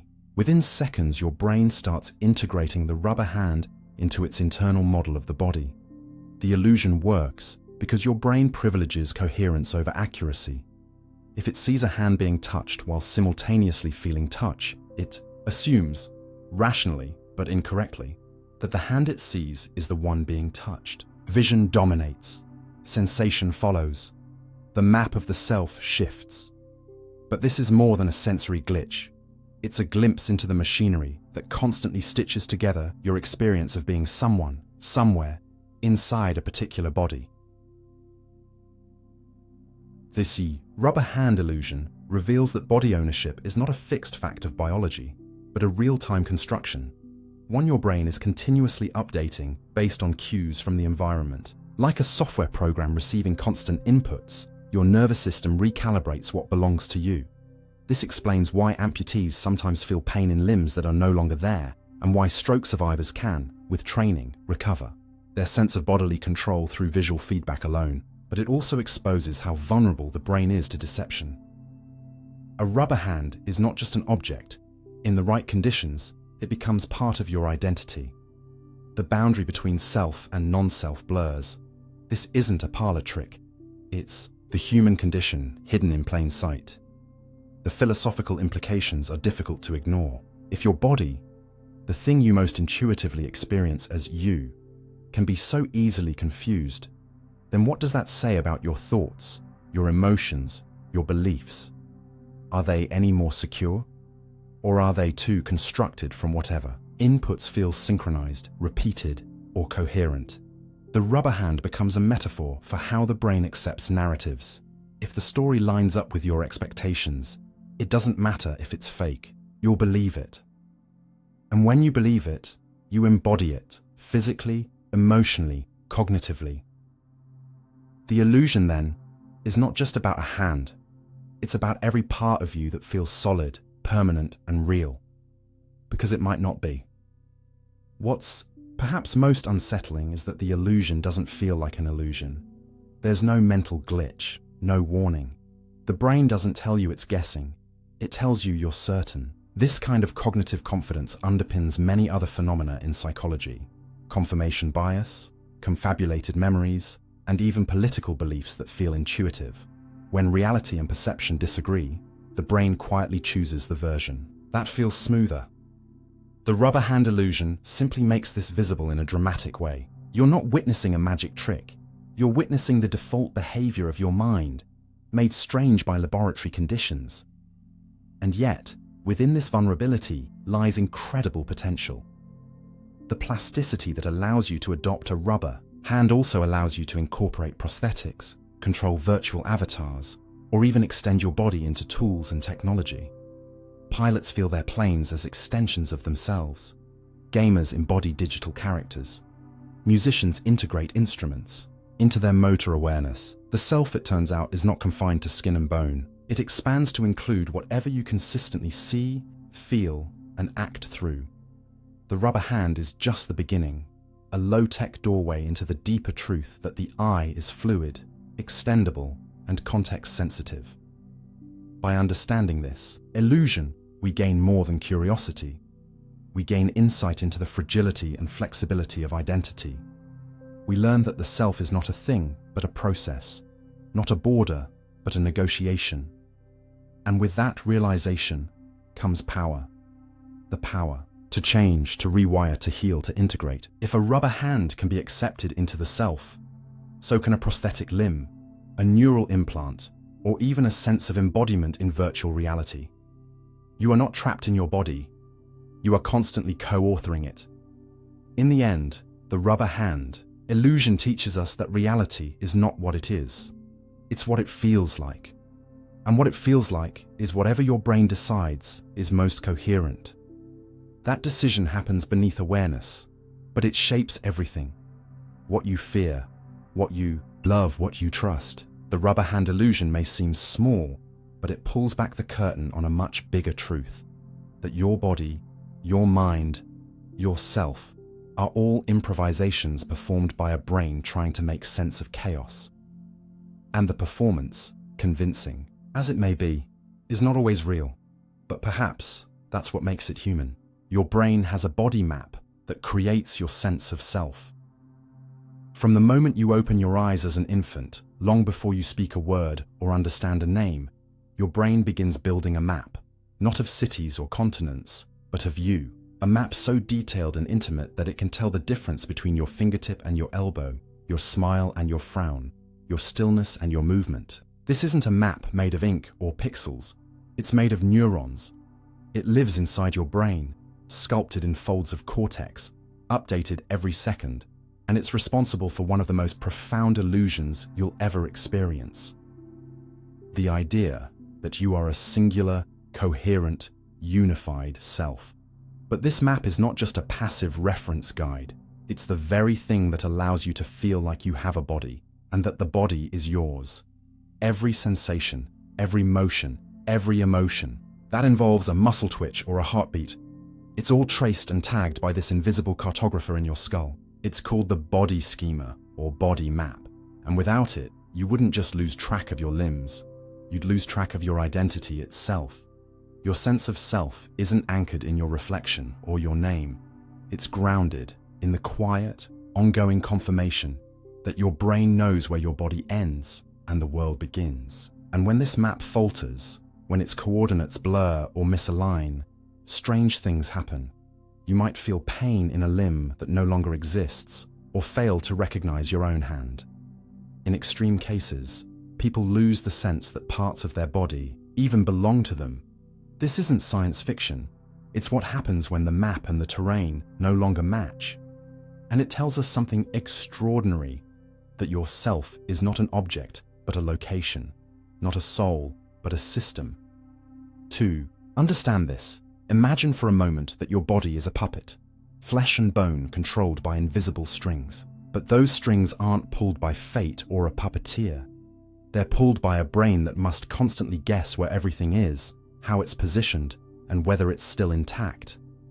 It does this through a multisensory symphony of feedback. Proprioception, your sense of body position. Interoception, your sense of internal bodily states. And exteroception, your sense of touch. The brain integrates these signals into a unified model of your physical self, and it does so in a region called the somatosensory cortex, a thin strip of tissue running across the top of your brain like a crown. Here, every body part has a dedicated section of real estate, a toe here, a nose there, lips taking up a surprisingly large share, hands dominating the landscape. The result is a distorted yet incredibly precise neural map of your entire body, sometimes referred to as the homunculus, a little person carved into the brain's surface, exaggerated and strange, but vital. This homunculus is not just an anatomical curiosity. It is your backstage manager, your internal GPS, the quiet authority that makes you feel like you are in your body and not somewhere else. And like any map, it can be wrong, or worse, it can be rewritten. When someone loses a limb, the brain doesn't just delete its coordinates. Instead, it often keeps them alive. That's why many amputees report feeling sensations, sometimes pain, in limbs that are no longer there. The brain's body map refuses to give up its territory, even if the body has moved on. These phantom limbs are more than just medical oddities. They are proof that our brains are more loyal to the map than the terrain. But the reverse is also true. The map can be updated, expanded, reshaped. Blind individuals who learn Braille develop heightened somatosensory representations of their fingertips. Athletes who train intensively form more detailed motor maps of their dominant limbs. In virtual reality, when your digital avatar moves in sync with your real body, your brain can incorporate it into the self. It doesn't ask for a passport or proof of citizenship. It only asks, does it move like me? Does it feel like me? Then it must be me. The implications are staggering. If your sense of self can be extended into something artificial, a prosthetic, an avatar, even a machine, then selfhood is not confined to biology. It's a function of mapping and experience. This flexibility is both a blessing and a vulnerability. It explains how we can recover from injury, how we can learn new skills, how we can adapt to foreign environments. But it also explains how we can be deceived. The rubber hand illusion, for example, works precisely because the brain's map is willing to redraw its borders if the sensory signals line up. Stroke patients with anosognosia may deny the paralysis of their own limbs, not because they are deluded, but because their internal map hasn't been updated. People with body integrity identity disorder, a rare but real condition, may feel that a healthy limb doesn't belong to them at all, as if it were a foreign attachment. These are not failures of perception. They are consequences of a mapping system that underwrites our very existence. And when the map is wrong, the self begins to fracture. But what makes the body map even more astonishing is that it doesn't just track where you are in space, it also helps regulate who you are in time. Every gesture you make, every posture you hold, every breath you take reinforces the brain's sense of self through embodied feedback loops. When you feel anxiety, it's not just a mental state. It's a tightening in your chest, a quickening in your breath, a shift in your posture. The body speaks first and the mind follows.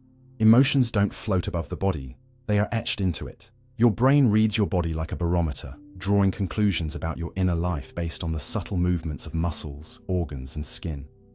The map is not static. It listens. It learns. It adjusts. And in doing so, it creates not just your bodily awareness but your personal narrative. You are not simply thinking your identity, you are living it through movement and sensation. This understanding has profound implications for how we treat trauma, mental illness, and neurological disorders. If the self is grounded in the body map, then therapies that engage the body, from somatic experiencing to yoga to dance, are not just physical practices. They are acts of self-reconstruction. They offer the brain new data, new patterns, new coordinates. They invite the map to rewire itself. And this rewiring isn't abstract. It's cellular. Neurons change, connections strengthen, the map evolves. Healing, then, is not just about feeling better. It's about becoming someone who can once again feel at home in their own skin. The cartography of the self can be redrawn, and with it, the contours of consciousness. In the end, your body map is not a diagram. It is a living story. It tells you where you are, what you are, who you are, and it updates that story every time you move, every time you feel, every time you breathe. You don't just have a body, you are a body, interpreted, curated, and sometimes misinterpreted by a brain doing its best to understand itself. The mystery of selfhood isn't located in some ghostly soul, but in the neural choreography that plays out every moment you exist. And as strange as it may seem, the true miracle is not that the brain sometimes gets the map wrong. It's that it gets it right often enough to let you live a life that feels like yours. Blindsight. Seeing without conscious awareness. You might believe that to see is to know, that to open your eyes is to awaken the world, that consciousness is the gatekeeper of vision. But what if you could see without knowing you've seen? What if your brain could detect, process, and respond to visual information, even guide your actions based on it, all while your conscious mind remained utterly blind? Blindsight is the haunting paradox that shatters our assumptions about awareness. It's a condition so strange, so counterintuitive, that it feels like a neurological magic trick. Individuals who are clinically blind due to damage in the primary visual cortex, V1, can still respond to visual stimuli in ways that suggest, impossibly, that they can see. They can point to flashes of light, navigate around obstacles, detect emotions in faces, or guess the direction of movement on a screen, all while insisting, quite sincerely, that they see absolutely nothing. Their eyes may be open, their gaze directed, but to them the world is dark, and yet their behavior tells another story. It is as though the lights are off in the room of their mind, but something in the walls still listens and acts. To grasp blindsight, we must unravel the myth that vision is a single process, that light enters the eye, travels to the brain, and produces sight in one neat chain. In truth, the brain's visual system is a vast, layered network, more like a symphony than a solo. The eyes receive light and convert it into neural signals, which are then sent along the optic nerve to various parts of the brain. The most prominent destination is the primary visual cortex, the region most directly associated with conscious visual experience. When this area is damaged, as in the case of blindsight, a person loses the ability to consciously perceive visual information. And yet, vision is not gone. It is merely silent in the theater of awareness. That's because other regions of the brain, such as the superior colliculus and extrastriate cortex, continue to receive and interpret visual signals.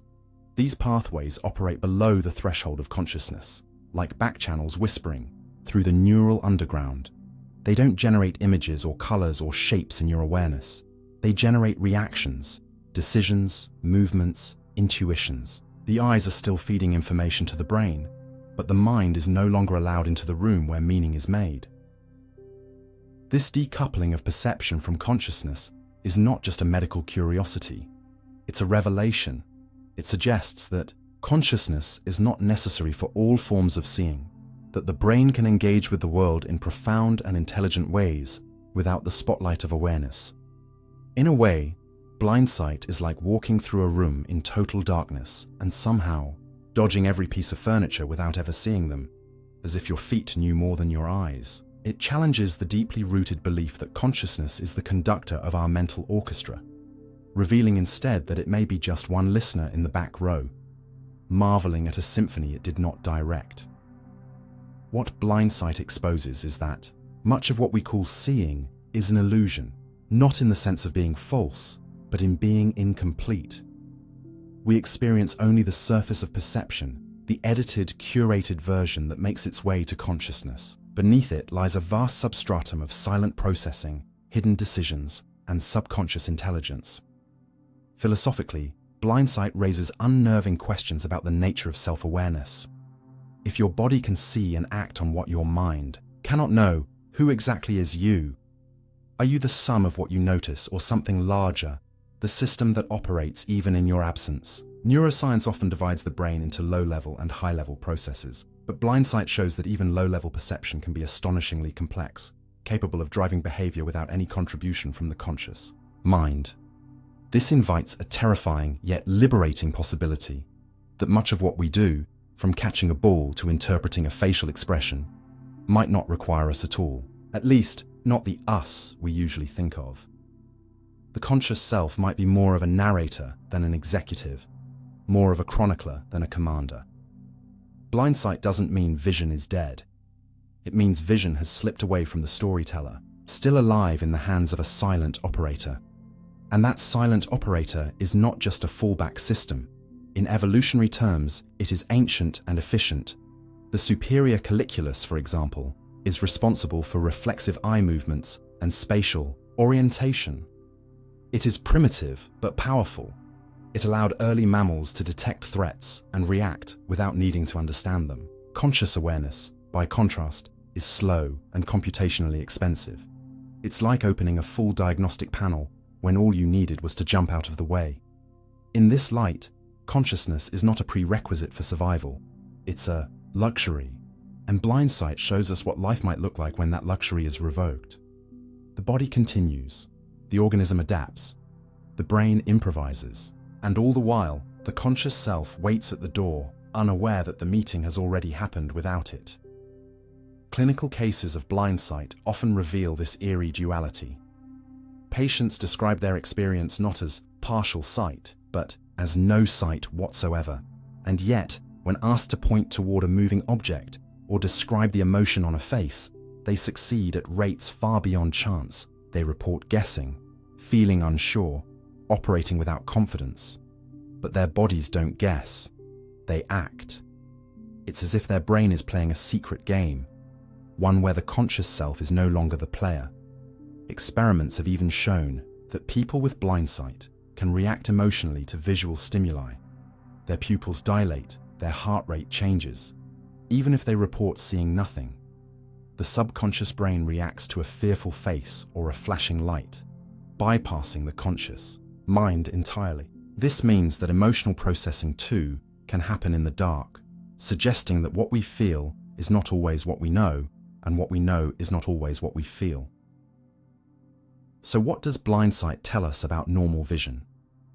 It tells us that consciousness is not a light switch, but a dimmer, and that much of what we take for granted as conscious perception is scaffolded by invisible processes we will never directly experience. It tells us that we are not the center of cognition, but a surface, a summary, a voiceover added after the fact.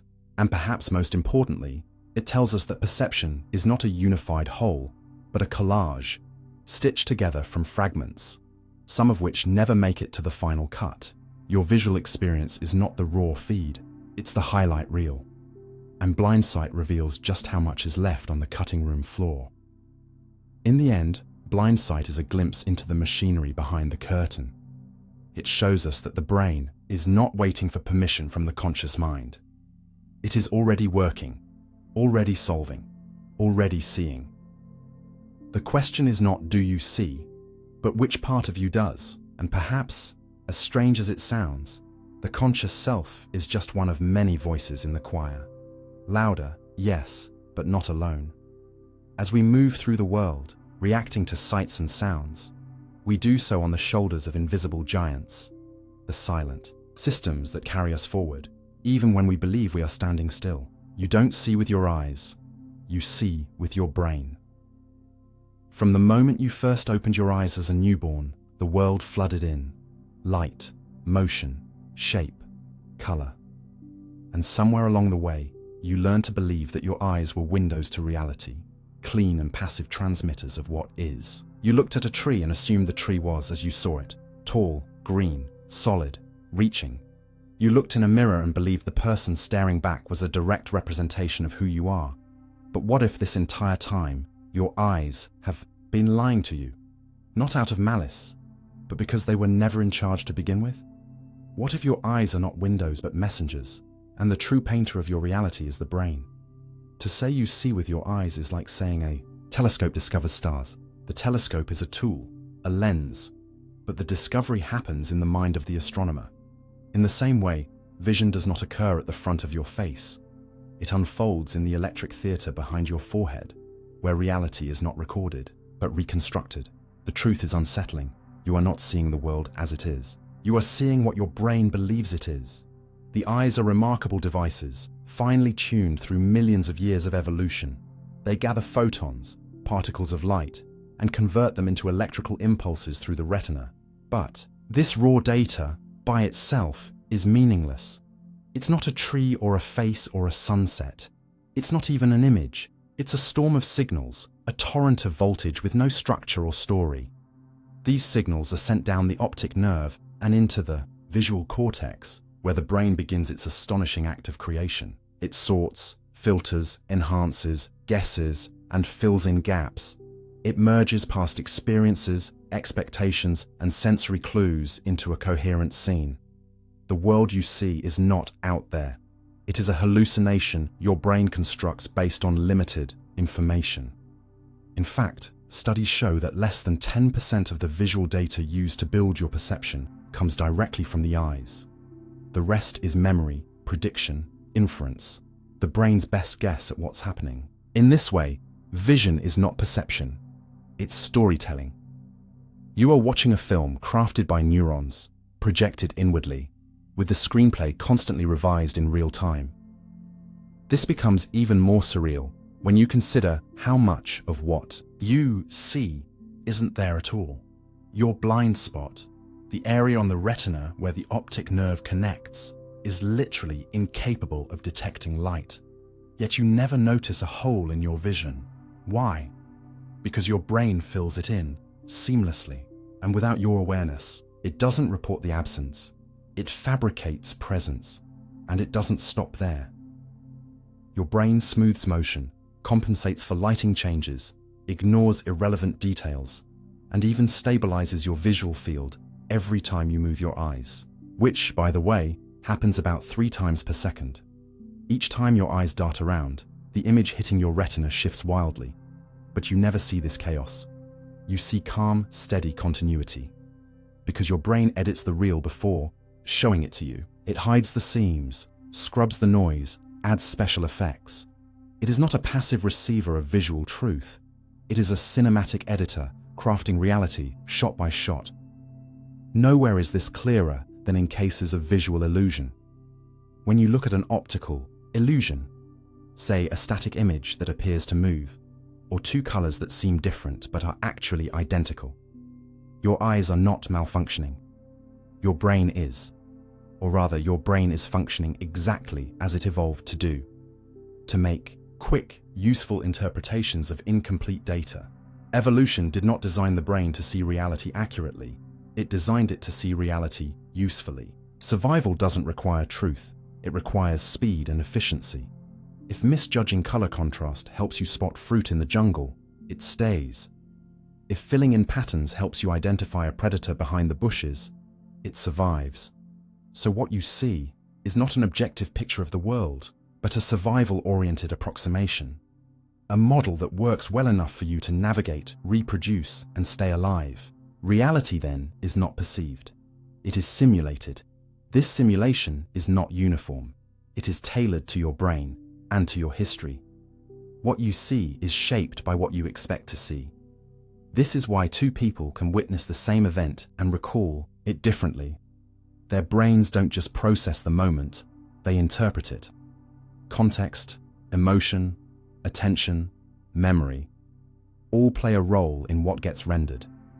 If you are afraid, you are more likely to perceive threat in a neutral expression. If you are hopeful, you may see opportunity where others see danger. Even your culture, language, and beliefs influence perception. For example, in some languages, the concept of blue does not exist as a distinct category, and people raised with that language literally perceive colors differently. The wiring of the brain molds the coloring of the world. We like to think of vision as universal, but it is profoundly personal. Take, for instance, the phenomenon of visual neglect, a condition where damage to one hemisphere of the brain causes patients to ignore half of their visual world. A person with right hemisphere damage might eat only the food on the right side of their plate, draw only the right side of a clock, or shave only half of their face, not because their eyes don't see the other half, but because their brain doesn't acknowledge it. The left side of reality ceases to exist for them, not in light, but in meaning. This is not blindness, it's erasure, and it proves in stark terms that the brain can sculpt, distort, and even delete parts of the world without your consent. The eyes report, but the brain decides what counts. Even more unsettling is the idea that everything you see, every object, color, motion, is assigned meaning not because it is that meaning, but because the brain labels it as such. A tree is not green in any intrinsic way. Green is a mental construct, a translation of wavelengths into qualia. And what are qualia? They are the private, subjective experiences of perception, the what it's like to see red, or feel warmth, or taste bitterness. No one knows how the brain creates qualia. It is perhaps the deepest mystery in all of neuroscience. What is clear, though, is that they are not found in the eyes. They are born in the brain, or perhaps more precisely, born in the space between brain and awareness. When you gaze at a sunset, the colors you see are not in the sky. They are in you.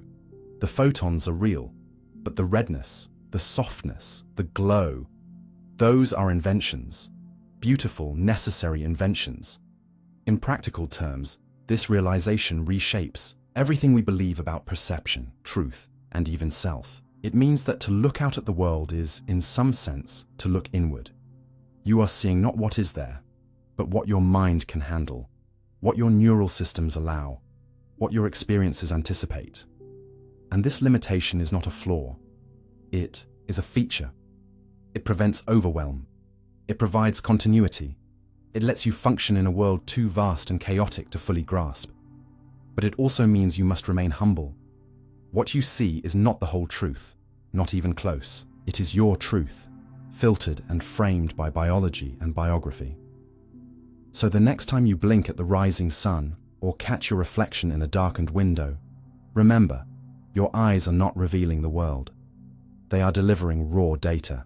The real magic, the real illusion, happens deeper, in the labyrinth of neurons that transforms light into meaning. You are not the camera. You are the projectionist, the editor, the audience, and the stage. And once you understand that, you realize just how much power and how much mystery resides not in the eyes, but in the brain that makes them see. Dissociation. When your mind detaches from the self. There are moments in life when reality feels suddenly distant, as if you're no longer an active participant in your own story, but a spectator watching it unfold from behind a pane of glass. You may be moving, speaking, even smiling, but it all feels automatic, like someone else is steering the ship while you hover in a fog, disconnected from the wheel. It's not quite dreaming, not quite waking. You are both there and not there. Your voice sounds like it belongs to someone else. Your thoughts seem like echoes in an empty hallway. This is not madness, nor is it imagination run wild. This is dissociation, the mind's quiet disconnection from itself, a psychological sleight of hand where the self pulls away from its own narrative. Imagine looking at a photograph of your life and not recognizing yourself in the frame. You know it's you, but something vital feels missing. The color has drained, the weight has lifted. And while this detachment can be fleeting for some, for others, it becomes a persistent state, a hollow echo chamber where reality and selfhood feel like shadows of what they used to be. To understand dissociation, we must first examine what it means to be present. For most of us, presence feels obvious, a seamless integration of mind, body, and environment. You think, therefore you are. You speak, and the words feel like yours. You touch the world, and it touches back. But this seamless integration is not guaranteed. It is, in fact, a delicate dance of neurological and psychological systems working in synchrony. Attention, memory, emotional regulation, sensory perception, identity. And when something disrupts this balance, whether trauma, stress, exhaustion, or neurochemical change, the self can fracture. The mind, in a desperate bid to protect itself from overwhelm or threat, may quietly hit an internal emergency switch. And in doing so, it can slide you sideways, away from the intensity of the present, into a liminal space where feeling is dulled, time is warped, and selfhood itself becomes an abstract concept. The body remains, the routine continues, but the pilot has stepped outside for air. Dissociation is not a monolith. It exists along a spectrum. At one end, there are mild common experiences we all encounter. Zoning out during a boring lecture, losing yourself in a daydream, driving home and realizing you don't remember half the route. These are harmless lapses in attention, a normal function of a multitasking brain.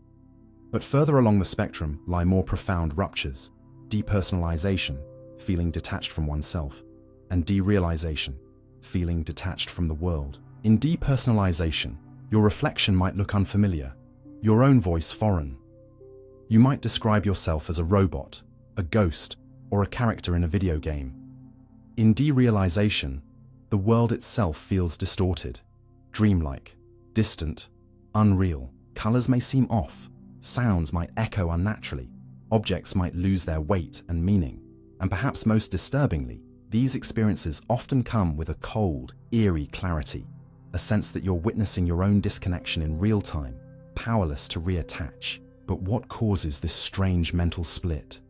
Neuroscience offers clues, though no definitive answers. Functional imaging studies show that during dissociative states, there are altered patterns of activity in the prefrontal cortex, responsible for decision-making and sense of agency, the amygdala, emotion processing, and the parietal lobes, linked to bodily awareness and spatial orientation. Some researchers believe dissociation is the brain's built-in anesthetic, a defense mechanism against psychological pain. In the face of trauma, rather than endure unbearable emotional distress, the mind may choose to numb out, retreating inward to protect itself. It's the psychological equivalent of fainting at the sight of blood. Not weakness, but overload. And for those who've experienced chronic abuse, war, or neglect, dissociation may become a default setting, a coping strategy turned prison. The metaphor of a circuit breaker is apt. When a system is overwhelmed with voltage, it shuts down certain functions to prevent permanent damage. Dissociation works similarly. The brain, sensing overload, may disable certain emotional or cognitive channels. You may still be walking, talking, functioning, but part of you has gone offline. This protective disconnection can be life-saving in acute trauma. Soldiers on the battlefield often report feeling eerily calm or detached in the middle of chaos. Victims of assault describe floating above their own bodies. It's not cowardice, it's neurology. The brain is trying to survive, but problems arise when the switch doesn't flip back, when dissociation persists beyond the moment of threat, embedding itself into daily life. And this persistence can be profoundly disorienting. Imagine trying to build a meaningful relationship while feeling like you're not fully there. Imagine working, studying, socializing, all while watching yourself from a distance. The result is not just emotional numbness, but existential dislocation. A chronic sense of unreality. The world becomes a movie, you become an actor, and nothing feels fully lived.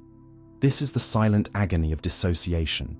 Not that you feel too much, but that you feel too little. Not that you are overwhelmed, but that you are untethered. It is a form of psychological exile, from others, from the world, and most painfully, from yourself. And yet, within this fragmentation lies a paradox. For many, dissociation is not a failure of the mind, but proof of its resilience. It is a deeply intelligent response, one that says, "I cannot face this now, but I will survive it." It is the psyche's refusal to be destroyed, a temporary retreat in the name of eventual return. And return is possible. With therapy, mindfulness, grounding techniques, and often sheer patience, many people gradually reintegrate their sense of self. Like pieces of a shattered mirror being glued back together, clarity can emerge again.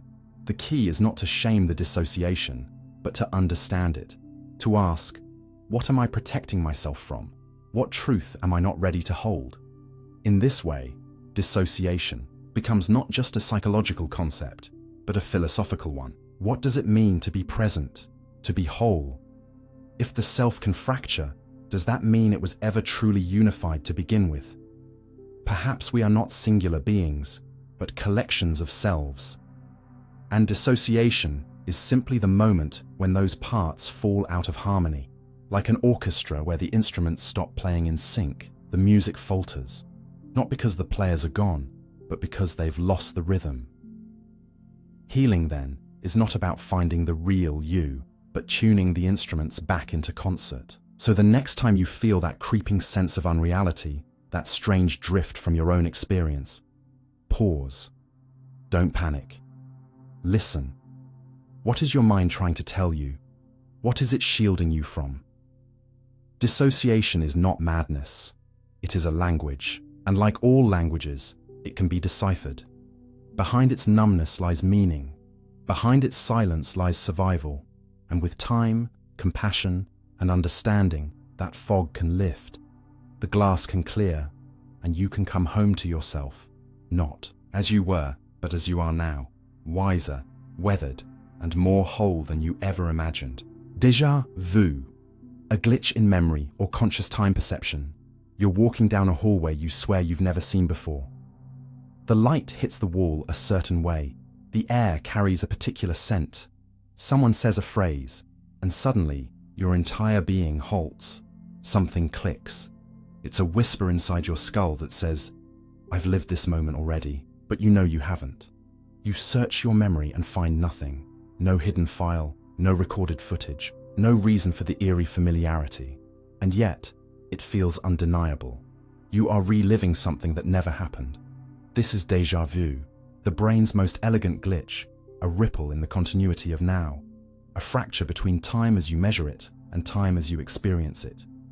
It arrives uninvited, fleeting and electric, like a spark of the uncanny breaking through the ordinary. But what is it really? Is it a hiccup in memory, a neurological misfire, or something deeper?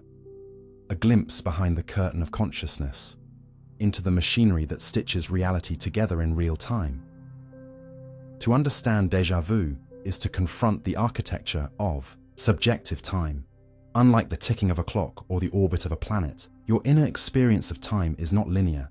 It feels that way most of the time. Past behind you, present under your feet, future ahead.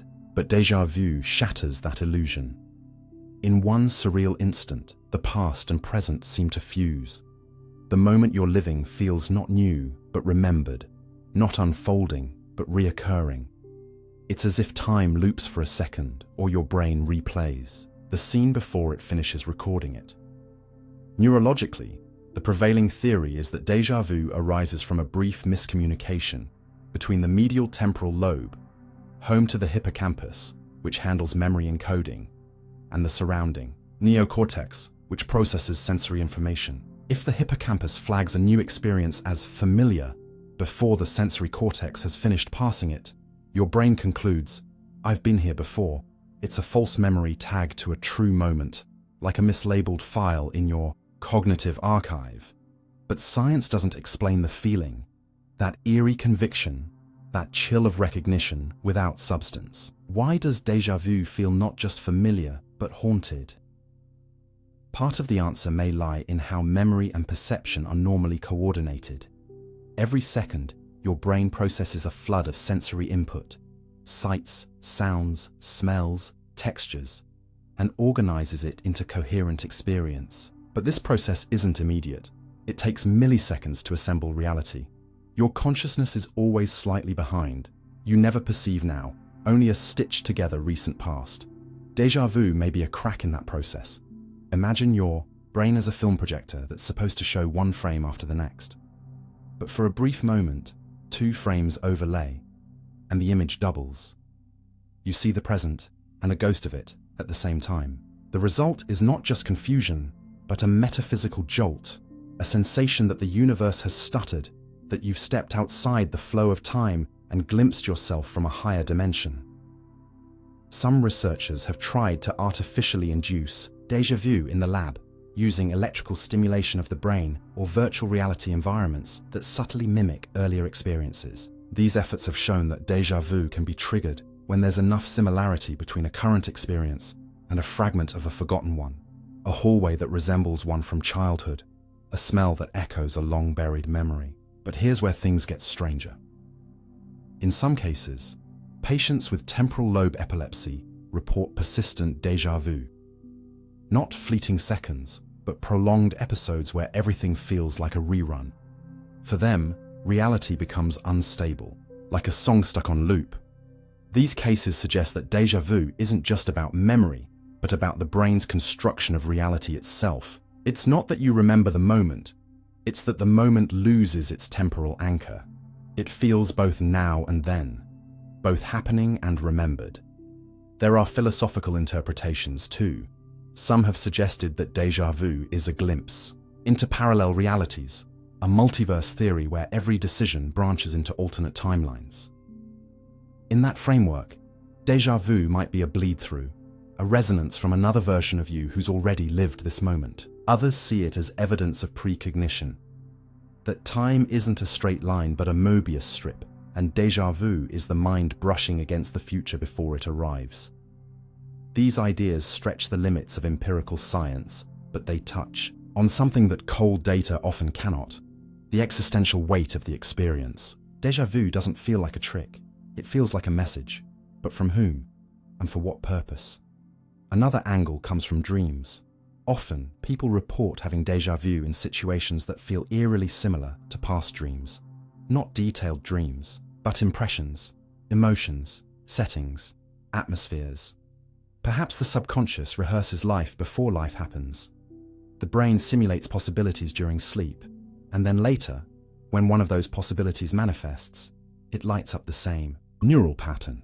You feel like you're remembering, but you're actually recognizing. This theory suggests that consciousness is a prediction machine, constantly rehearsing, imagining, modeling, and occasionally the model matches the moment. Déjà vu, then, becomes the emotional signature of alignment, a recognition not of the past, but of the brain's uncanny foresight. Still, none of these explanations fully resolve the enigma. Perhaps that's because déjà vu touches something foundational about identity. It reminds us that memory is not a recording but a reconstruction, that every moment we live is filtered through layers of association, expectation, and interpretation. Déjà vu exposed the cracks in that reconstruction. It makes us question whether we are truly experiencing life directly or merely interpreting echoes of it. It's a moment when the seams of consciousness become visible, when you see the brushstrokes on the canvas and realize that the painting you call reality is being composed in real time. It's a fleeting fracture, but it leaves a mark. You leave the moment changed, even if you don't understand why. In that sense, déjà vu is more than a neurological hiccup. It's a spiritual question disguised as a cognitive anomaly. It whispers that your sense of continuity, your narrative of time and self is fragile, and that behind it lies a deeper mystery. One where perception and memory blur, where the self is not a single thread, but a braid of impressions, and where time is not a river, but a mirror reflecting itself. When déjà vu strikes, you are momentarily unstuck, like a character realizing they've seen this scene before, but not knowing if it was in a dream, a memory, or another life. And in that sliver of confusion, something opens, something ancient, something vast. So the next time déjà vu finds you, in a cafe, on a quiet walk, mid-conversation, don't rush past it. Pause, let it wash over you, feel its strangeness, without fear. You are not broken. You are witnessing the edges of your own consciousness, the blur where time bends and the self momentarily steps outside its own shadow. In a world obsessed with certainty, Déjà vu is a reminder that not everything real can be explained. Some things are meant to be felt, not solved. And perhaps the most profound truths are the ones that arrive without warning, vanish without answers, and leave behind a single echoing thought. I've been here before. You can't focus on two thoughts at once. The myth of multitasking. You sit at your desk, a notification blinking on your screen, music playing in the background, your phone buzzing with messages, and a spreadsheet waiting silently for your attention. You think you're juggling it all, seamlessly shifting gears between tasks, handling modern life like a cognitive acrobat. But beneath the illusion of efficiency lies a deeper truth. The human mind is not a stage with multiple spotlights, but a single beam, narrow and focused. The idea that we can multitask, truly focus on more than one complex thing at a time, is a comforting lie we tell ourselves, a productivity myth with seductive appeal. In reality, the brain cannot hold two conscious thoughts simultaneously. What it does instead is switch, rapidly and unconsciously, from one task to another, creating the illusion of parallel processing while actually performing serial interruptions. The cost? Cognitive fatigue, reduced accuracy, increased stress, and a fractured sense of presence. The myth of multitasking is not just a productivity issue, it's a profound misunderstanding of how consciousness operates. To unpack it, we must dive into the architecture of attention, the illusion of simultaneity, and the silent toll of mental fragmentation. At the heart of this issue lies the concept of attentional spotlight. Imagine your consciousness as a theater, and your working memory, the stage, has space for just one act at a time. While backstage, there may be dozens of thoughts, feelings, and memories waiting in the wings. Only one performer can occupy the center under the light. That performer demands your full attention. Processing, interpretation, and decision-making all directed toward a singular experience. When you multitask, what you're really doing is forcing that spotlight to flicker, from email to conversation, from writing to texting, from idea to distraction. Each flicker takes time. Each transition has a cost. Neuroimaging studies show that when the brain attempts to handle more than one complex task simultaneously, say, composing a sentence while reading another, it engages in a back-and-forth battle between the dorsolateral prefrontal cortex and the anterior cingulate cortex, areas responsible for executive control and error monitoring. These regions aren't collaborating, they're competing for access. The result isn't harmony, but cognitive bottlenecking. Your thoughts queue up like cars at a single-lane toll booth, each one delayed by the one before it. This inefficiency isn't just theoretical. In laboratory settings, people who multitask routinely underperform compared to those who focus on one thing at a time. They make more errors, take longer to complete tasks, and retain less information. But the deeper cost is existential, the erosion of presence. In constantly shifting focus, you dilute your awareness. You're not really anywhere, not fully in the message you're typing, the song you're hearing, or the thought you're trying to form. You're skimming across the surface of experience, never diving deep. This mental scattering mirrors how a stone skips across a lake, touching down repeatedly, but never long enough to sink. And just like the skipping stone, the mind in multitasking mode gains speed, but loses depth. The illusion of multitasking is also fueled by how fast the brain can shift. We confuse speed with simultaneity. The prefrontal cortex can switch focus in tenths of a second, fast enough to make it feel like tasks are running in parallel. But this rapid switching comes at a price, what cognitive scientists call switch cost. Each transition requires your brain to reorient, suppress the prior task, and activate new neural networks. It's like closing one application on your computer and opening another. Every time you switch, there's a processing lag. Over the course of a day, these micro-costs accumulate, draining cognitive resources, increasing stress hormones like cortisol, and reducing overall mental clarity. This is why multitasking feels exhausting, not because you're doing more, but because your brain is rebooting itself hundreds of times an hour. There's also an emotional cost to this fragmentation. In splitting attention, you dilute emotion. Conversations become mechanical. Reading becomes scanning. Creativity suffers. Because insight requires stillness, a long, unbroken gaze into the problem, not 1,000 stolen glances. The painter cannot complete a masterpiece in 60-second bursts. The writer cannot birth a novel while checking social media. The lover cannot connect deeply if half their mind is elsewhere. True connection, with work, with others, with yourself, requires presence, and presence requires singular focus. When you try to live in more than one thought at a time, you stretch the fabric of your attention until it frays, and in that fraying, meaning is lost. Our belief in multitasking also reflects a deeper cultural myth, that more is better, that productivity is measured not in depth, but in breadth, that to be busy is to be important, but the mind is not a factory and consciousness is not a conveyor belt. They are gardens, ecosystems, spaces of growth and reflection, and like any garden, they need time, sunlight, and space to flourish. Multitasking suffocates that space with weeds of distraction. It turns the sacred into the scattered. There are exceptions, of course. Simple tasks can be paired. You can walk and talk, chew and listen, breathe and observe. This is because certain actions are automated, processed by the cerebellum or the basal ganglia, requiring little conscious effort. But the moment two tasks require the same neural real estate, both demanding language, decision-making, or memory, one must wait.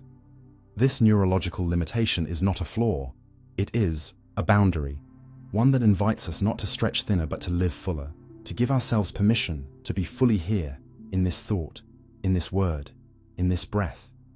So why do we keep chasing the multitasking myth? Because the modern world is built to fracture us. Notifications demand our attention. Algorithms reward brief engagement. Every app, every device, every ping is a hook. Not into your curiosity, but into your consciousness. You are the product, and your attention is the currency. In this landscape, monotasking becomes an act of rebellion, a way to reclaim agency over your mind. It's not just about efficiency, it's about integrity. When you give something your full attention, you honor it. And when you give your attention to everything, you ultimately give it to nothing. There's also a philosophical question here. If you cannot think two thoughts at once, then what does that say about the self? Is the self not a collection of thoughts, feelings, and intentions? And if only one of these can be truly conscious at a time, then who are you really? A sequence of flickering frames, a narrative composed of isolated moments stitched together by memory. Consciousness may feel like a stream, but perhaps it is more like a slideshow, each slide illuminated briefly before giving way to the next. The continuity is an illusion, a trick of the light, and multitasking only accelerates the slideshow, blurring the images, making the story incoherent. To reclaim coherence, you must slow the slides. You must sit with one image at a time. In conclusion, the truth is simple but profound. You can only think one thought at a time. The brain, miraculous as it is, functions like a lens, not a floodlight. And in that focused beam lies your power. Multitasking is not a sign of intelligence or ability. It's often a symptom of overwhelm, a badge of distraction. To truly live, to truly understand, to truly feel, you must give your whole mind to what is in front of you. The myth of multitasking is seductive because it promises control over chaos. But the reality is that presence, not performance, is the real measure of awareness. And sometimes, the most radical thing you can do in a noisy world is to do one thing with all of you. Not because it's efficient, but because it's human. You are mostly unconscious. Conscious thought is rare. You like to think you're the one steering the wheel, that behind your eyes, inside your skull, there's a self, an ever-aware navigator calmly orchestrating decisions, reacting with intention, choosing with clarity. You wake up in the morning and the mind feels on, an open tab humming at the front of awareness. You brush your teeth, think about your day, sip your coffee, answer messages, and keep moving. You feel conscious, but that feeling is deceptive. Because underneath that smooth surface, most of what you are, most of what you do, most of what makes you you, is happening without your conscious involvement. The lights are on, but very few decisions are actually made in the room. What we call consciousness is more like a flickering spotlight on a vast automated stage. It grabs moments, notices thoughts, narrates events, but it does not generate most of them. The truth, as unsettling as it may sound, is that you are mostly unconscious. Conscious thought is not the norm, it's the rare exception. And understanding this doesn't diminish who you are. It reveals just how much is working beneath the surface to keep you alive, stable, functional, and strangely unaware. Think of your mind as an iceberg. The conscious part, the voice you hear in your head, the awareness you feel during alert moments, is just the tip, barely peeking above the surface. Below lies the unconscious, a colossal submerged, massive neural processes, habits, memories, emotions, intuitions, reflexes, and predictions. Every time your heart beats, your lungs breathe, your pupils dilate, your gut reacts, or your fingers move to unlock your phone before you even register the impulse. Your unconscious is at work. It doesn't sleep. It doesn't need you to think. It just runs. Scientists estimate that around 95% of brain activity is unconscious. From regulating your body temperature to interpreting faces, from priming you to respond emotionally before you're aware of it, to making decisions up to 7 seconds before you consciously realize you've decided. The unconscious mind is the silent engine of everything. And yet, we cling to the illusion of control. Why? Because consciousness tells a compelling story. It narrates. It retroactively assigns meaning. It weaves causes where there were correlations. It puts us at the center, like the main character of a movie we think we're directing. But in reality, consciousness is more like the film critic than the filmmaker.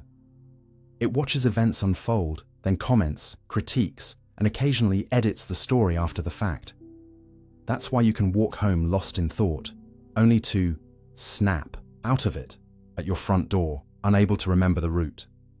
That's why you can drive for miles and have no recollection of stopping at red lights. That's why you can have an entire conversation, say, "I'm fine," with a smile, and not realize until later that something felt off. You were there, but not all of you, not consciously. This distinction isn't just philosophical, it's neurological. The default mode network, a collection of brain regions active during rest and introspection, hums in the background even when you're not doing anything. It replays memories, rehearses social interactions, predicts future scenarios, all without your command. The basal ganglia control habitual movements without needing conscious oversight. The limbic system can flood you with fear or attraction before you know why. Even your visual system, the most studied sensory pathway, processes multiple layers of information unconsciously before handing a final composite image to your awareness. You never see raw sight. You see a packaged version, and your consciousness takes credit. But what, then, is the role of consciousness if so much happens without it? Think of it as a spotlight in a vast theatre. It doesn't control all the actors, but it illuminates one scene at a time. Conscious thought is required when we face novelty, when habits break, when the script goes blank, when prediction fails. That's when the spotlight intensifies. You feel awareness surge when you face a moral dilemma, write a poem, grieve a loss, fall in love, or confront a choice with no precedent.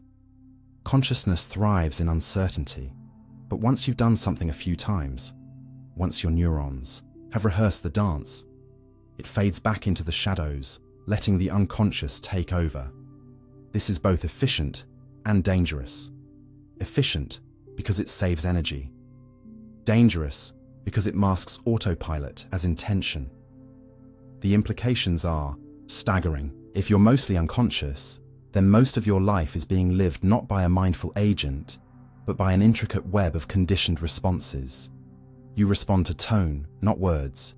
You react emotionally before you reason.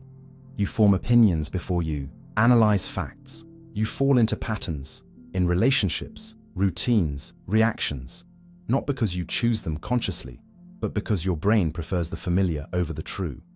This explains why change is hard, Not because you don't want it, but because your conscious desire is trying to fight a deeply entrenched network of automated programs. It's like trying to turn a ship by tugging at a flag on its mast. Yet there's beauty in this system too. The unconscious is not your enemy. It is your oldest friend. It protected you long before you had language. It remembers things you've forgotten. It holds the rhythm of your breath, the beat of your heart, the arc of your habits. It saves you from decision fatigue. It catches your fall when you stumble. It laughs before you get the joke. And sometimes, it knows what you want before you do. But to live well, you must learn to listen to its murmurs and question its commands. You must recognize the moments when the autopilot has flown too long and the weather is changing. So what does this mean for the self? If most of what you are is unconscious, then is your identity just a story your conscious mind tells to make sense of the shadows? Are you the dreamer or the dream? Neuroscience suggests that the self is not a static entity, but a dynamic process, a symphony of systems playing in near-perfect synchronization, with consciousness occasionally stepping in to improvise a solo. This is why you can feel conflicted, why you can want two things at once, why you can do something and only understand why much later. You are not one voice, but a chorus. And consciousness is not the conductor, but the spotlight that flickers from one instrument to the next. Understanding this doesn't diminish you, it empowers you. Because once you see the machinery, you can intervene. You can slow down. You can notice the moment before you react. You can ask yourself, is this me choosing, or is this a habit speaking?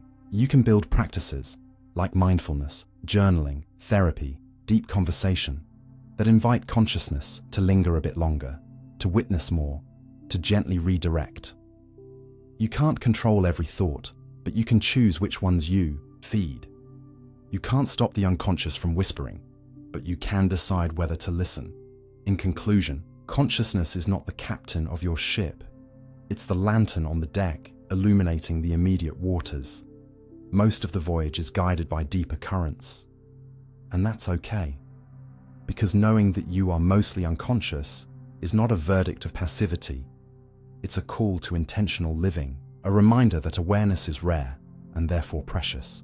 It asks you to treat each moment of clarity, each glimpse of true thought, as sacred, not because it defines you, but because it reveals what lies beneath. In the theater of the mind, where shadows dance and the spotlight flickers, consciousness is not the show. It's the brief, golden light that lets you see the play. And in that light, for however long it lasts, you are truly alive. Your brain continues processing after you die. Death is often imagined as a clean break, a curtain falling, a light switch flipped to off. One moment, a person is alive, thinking, feeling, breathing, and the next, nothing. Silence, finality. But what if that boundary isn't as firm as we've always assumed? What if, in those first few moments after the heart stops beating and breath leaves the lungs, the brain continues to flicker with life? Not in defiance of death, but in quiet acknowledgement of it. Imagine standing at the shoreline as the tide pulls away. The waves have ceased, but beneath the surface, currents still churn, particles still drift, the sea still moves, invisible to the naked eye, but undeniably active. This is what recent science tells us about the dying brain, that even in the absence of a heartbeat, activity continues, sometimes in hauntingly complex ways. It's as if the orchestra has stopped playing, but one lone musician, the violinist of memory or the cellist of emotion, keeps bowing in the dark. These final notes, faint and fragile, echo through the skull like a last message to the world, or perhaps to the self. Brain scans from terminal patients, post-mortem neural studies, and resuscitation reports all hint at a strange truth. Consciousness might not end with a flat line. There are sparks that persist, electrical surges that flare like dying stars. In rats, researchers have recorded synchronized brainwaves moments after cardiac arrest, a surge of organized energy, not chaos. In humans, similar patterns suggest something equally perplexing. Not all minds go gentle into that good night. Some flicker, blaze, and whisper before the darkness fully sets in. And within that whisper lies one of the deepest philosophical questions we can ask. What does it mean to die if the brain hasn't quite stopped living?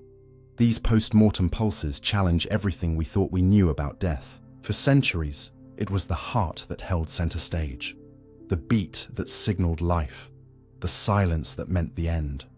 But the brain, with its billions of neurons, is not so easily silenced. It stores identity, memory, awareness, the very ingredients of being. And it turns out, its shutdown is not instantaneous. Just as a sunset takes time to fade from the sky, the brain takes time to fade from the self.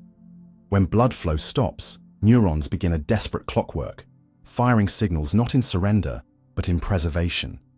The brain enters a kind of emergency protocol. It tries to maintain order.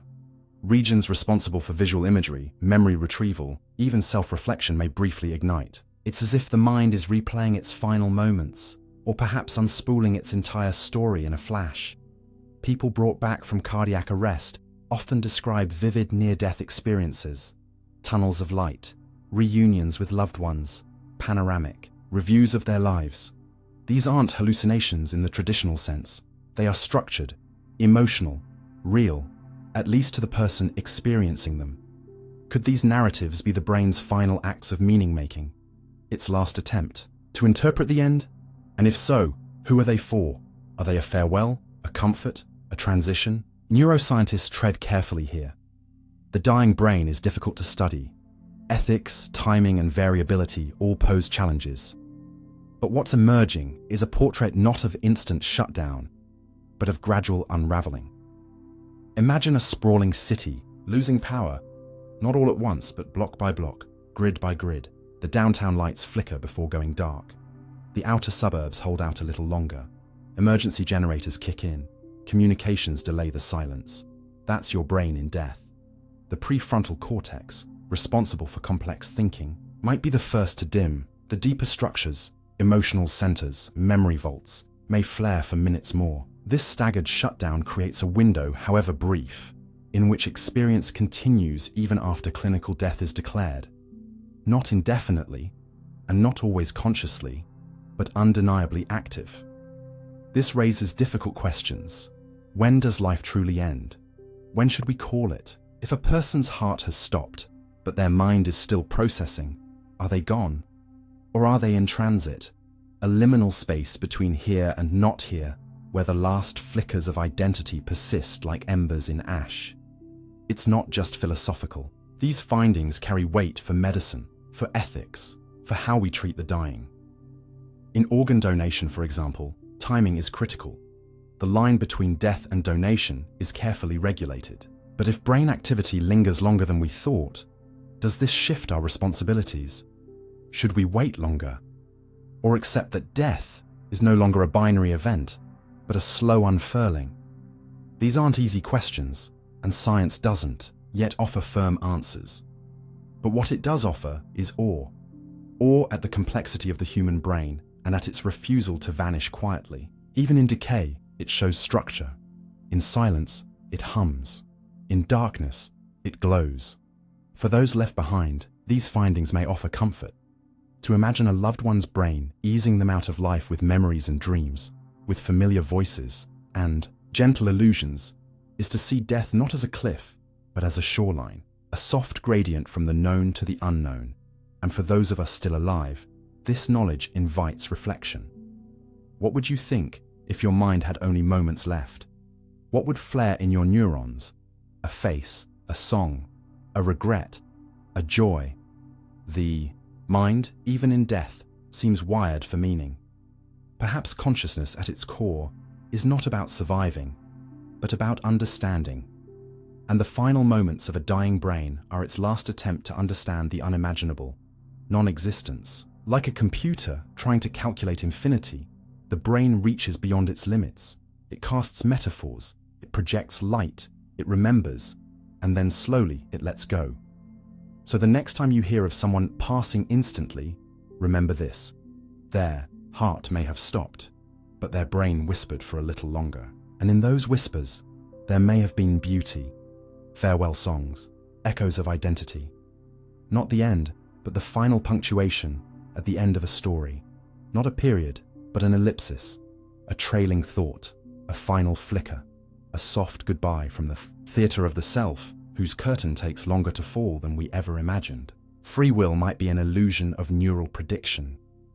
You like to believe you're in control, that the thoughts you're thinking are yours, that the decisions you make arise from some inner compass you alone command. You believe that when you reach for a glass of water, it's because you intended to. When you pause before replying to a question, it's because you're weighing the options in that invisible theatre inside your mind. This belief, this confidence in free will, is woven so tightly into our sense of self that to question it feels like betrayal. But what if the story you've been telling yourself is an illusion? What if your mind is a puppet show, and the puppeteer is not some soul within, but a predictive machine above your awareness? What if your brain, the true operator, is already making your decisions before you even appear on stage? Imagine watching a movie, believing you're experiencing each scene in real time, only to discover the entire film was scripted, edited, and rendered before you even sat down. That's what neuroscience now suggests about your choices. You are not the author, you're the narrator, reading lines after the plot has already moved forward. The evidence is unnerving. One of the most famous experiments to crack the illusion of conscious decision-making was conducted in the 1980s by neuroscientist Benjamin Libet. In his study, participants were asked to move their finger whenever they felt the urge, and to note the exact moment they made that decision. Meanwhile, electrodes recorded their brain activity. The results? A spike in neural activity, known as the readiness potential, occurred hundreds of milliseconds before participants reported having made the conscious decision. In other words, the brain had already initiated the action before the person felt they had decided to act. Later studies have pushed that window even further, in some cases, seconds before awareness dawned. This doesn't sound like choice. It sounds like your brain is forecasting, predicting, and preparing, while you, the conscious mind, simply catch up and rationalize. And it doesn't stop with finger taps. More recent experiments using fMRI have shown that complex decisions, such as choosing between two options, can be predicted by patterns in the brain before the person is consciously aware of making them. The brain is a prediction machine. It processes vast streams of unconscious data, weighs probabilities, calculates risks, and begins motor preparation, all before you feel like you're involved. The conscious self, it's more like a news anchor, reading updates long after the events have unfolded. You are not steering the ship. You're the commentator, narrating the direction after the wheel has already turned. But how can this be? How can the thing you identify as you, the decider, the chooser, be nothing more than a storyteller playing catch-up? The answer lies in how the brain evolved. Consciousness is slow. Neural processing takes time. By the time your awareness registers something, your brain has already reacted. So evolution may have given us a trick, an elegant illusion, to make sense of behavior that has already been set in motion. Free will, in this view, is not a force, but a frame.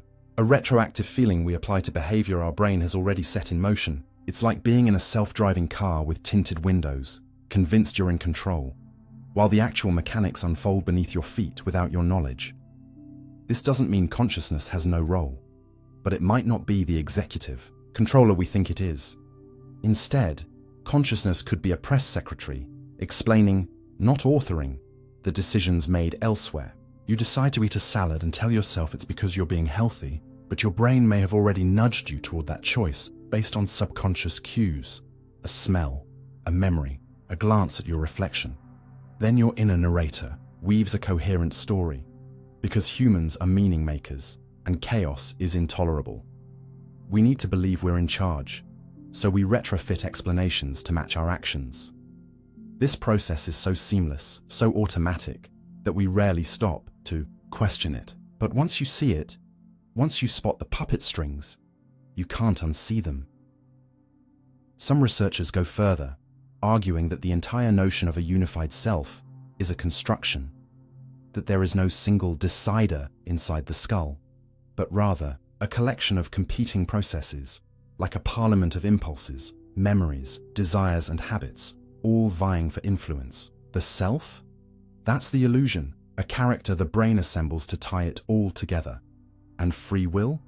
It's the dialogue that character recites to give meaning to the votes already cast. Like a sports commentator explaining a goal after it's been scored, the mind provides a rationale for an outcome it did not truly cause. If this sounds disempowering, it shouldn't. In fact, it opens a deeper understanding of yourself, not as a sovereign mind floating above the body, but as an emergent pattern shaped by biology, environment, and history. You are not the sculptor, but the sculpture, not the pilot, but the wind. Yet within that wind, choices still matter. Not because they spring from pure autonomy, but because they are expressions of a system in flux. A brain influenced by education, experience, reflection. You may not be free in the way you thought, but you are not powerless. If the brain operates on probabilities, then you can shift those probabilities. You can nudge the system, train the mind, set the stage. Like a chess player who cannot control the rules of the game, but can still study patterns, anticipate moves, and respond with skill, you retain agency. Not through freedom from causality, but through understanding its flow. Philosophers have wrestled with this for centuries. Determinists argue that every effect has a cause, and therefore free will is impossible. Compatibilists respond that even if every choice is caused, it can still reflect your character, and thus be free in a meaningful sense. But neuroscience adds a new twist. It suggests that even your sense of agency is an output, not an input. That the feeling of having made a choice is itself a product of neural computation, like a special effect added after the fact to make the movie more coherent. If so, then freedom becomes not a metaphysical truth, but a cognitive experience, real in your perception, but not in mechanism. This raises difficult ethical questions. If people lack true free will, can we still hold them morally responsible? Is a criminal guilty if his brain made the decision before he was aware? Can addiction be blamed on willpower if desire overrides awareness? These are not abstract questions. They shape how we design justice, how we educate children, how we forgive ourselves for choices that feel regrettable. If will is not free, then compassion must increase. We must shift from blame to understanding, from judgment to inquiry. What shaped this brain? What signals led to this action? What patterns can be altered to prevent harm? Free will may be an illusion, but accountability need not be. And in your own life, this realization can be liberating. You no longer have to believe that every thought, every impulse, every action is entirely yours, that you must master the chaos alone. You can acknowledge the hidden machinery. You can observe the thoughts that rise without invitation, the decisions that feel inevitable, the desires that surprise you. And in that observation, you gain a new kind of power. Not the power of control, but the power of awareness. Like a surfer riding a wave they didn't create, you learn to balance, to steer, to stay afloat. Not by brute force, but by flow. This is the paradox. To gain freedom, you must release the illusion of being its source. So the next time you make a choice, what to eat, who to trust, what to say, pause. Notice the feeling of deciding. Feel the sense of authorship. And then ask, where did that come from? You might trace it back to a memory, a mood, a pattern, a whisper from the unconscious. You might see the gears turning beneath the glass. And in that moment, you'll glimpse the truth. That the mind is a theater, the self is a role, and free will is a story we tell ourselves to make sense of the dance. But the dance is real, and within it, you still have rhythm. The tune may be set, the steps inherited, but the style is yours. And sometimes, the way you move within the music, the grace, the resistance, the awareness, that is freedom enough. You have multiple selves, narrative, experiential, and remembered. You are not one person. You never have been. The version of you that is reading this sentence is not the same you who woke up this morning, and certainly not the one who will go to sleep tonight. In fact, at this very moment, At this precise intersection of thought and time, you are inhabited by three different selves, each with its own agenda, its own truth, and its own version of who you are.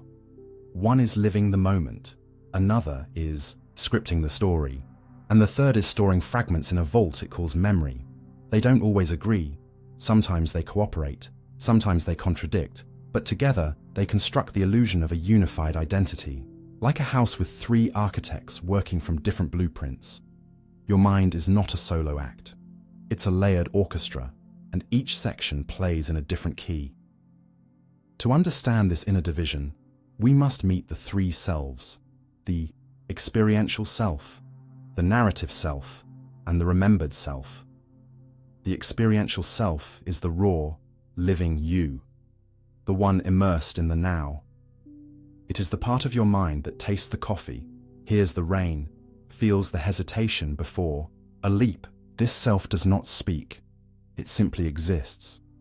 It doesn't care about meaning or legacy. It lives moment to moment, heartbeat to heartbeat. Then there is the narrative self, the storyteller, the curator, the meaning maker. This self weaves events into a coherent tale, stringing together scattered moments into identity. It is the voice that says, "I am this kind of person," or "That's just who I am." It lives in the realm of explanation and language. And then there is the remembered self, the historian of your mind. It records the past not as it truly happened, but as it is emotionally weighted, emphasizing peaks and conclusions, highlights and regrets. This self determines what parts of your life will shape your decisions, your values, your emotional associations. And here's the twist. Only one of these selves truly lives, the experiential one. The others interpret, yet it is often the interpreters who get the final say. This is why your memory of a vacation might be wonderful, even if you were miserable during it, because your remembered self cherry-picked the sunsets and skipped over the stomachache. It's why your narrative self might say, "I'm a failure," even if your experiential self is fine in the moment, because the storyteller rewrote your past as a tragedy. You are not just shaped by experience. You are shaped by the story you tell about experience, and by the moments your memory chooses to highlight. These internal editors, narrative and remembered, create the illusion that the past was clear and the present makes sense. But often, they are unreliable narrators. The tension between these selves is subtle but powerful. Imagine sitting by the ocean at sunset. The experiential self is there, fully present, watching the sky fade from gold to crimson, feeling the salt air, losing all sense of time. But the narrative self might interrupt. "This reminds me of that one summer," or "I should post this moment online." Suddenly, the experience is no longer being lived. It is being observed and packaged. Later, the remembered self might store only a vague feeling, warmth, stillness, maybe a flash of orange. The rest fades. What was once lived becomes a shadow, filtered through layers of interpretation.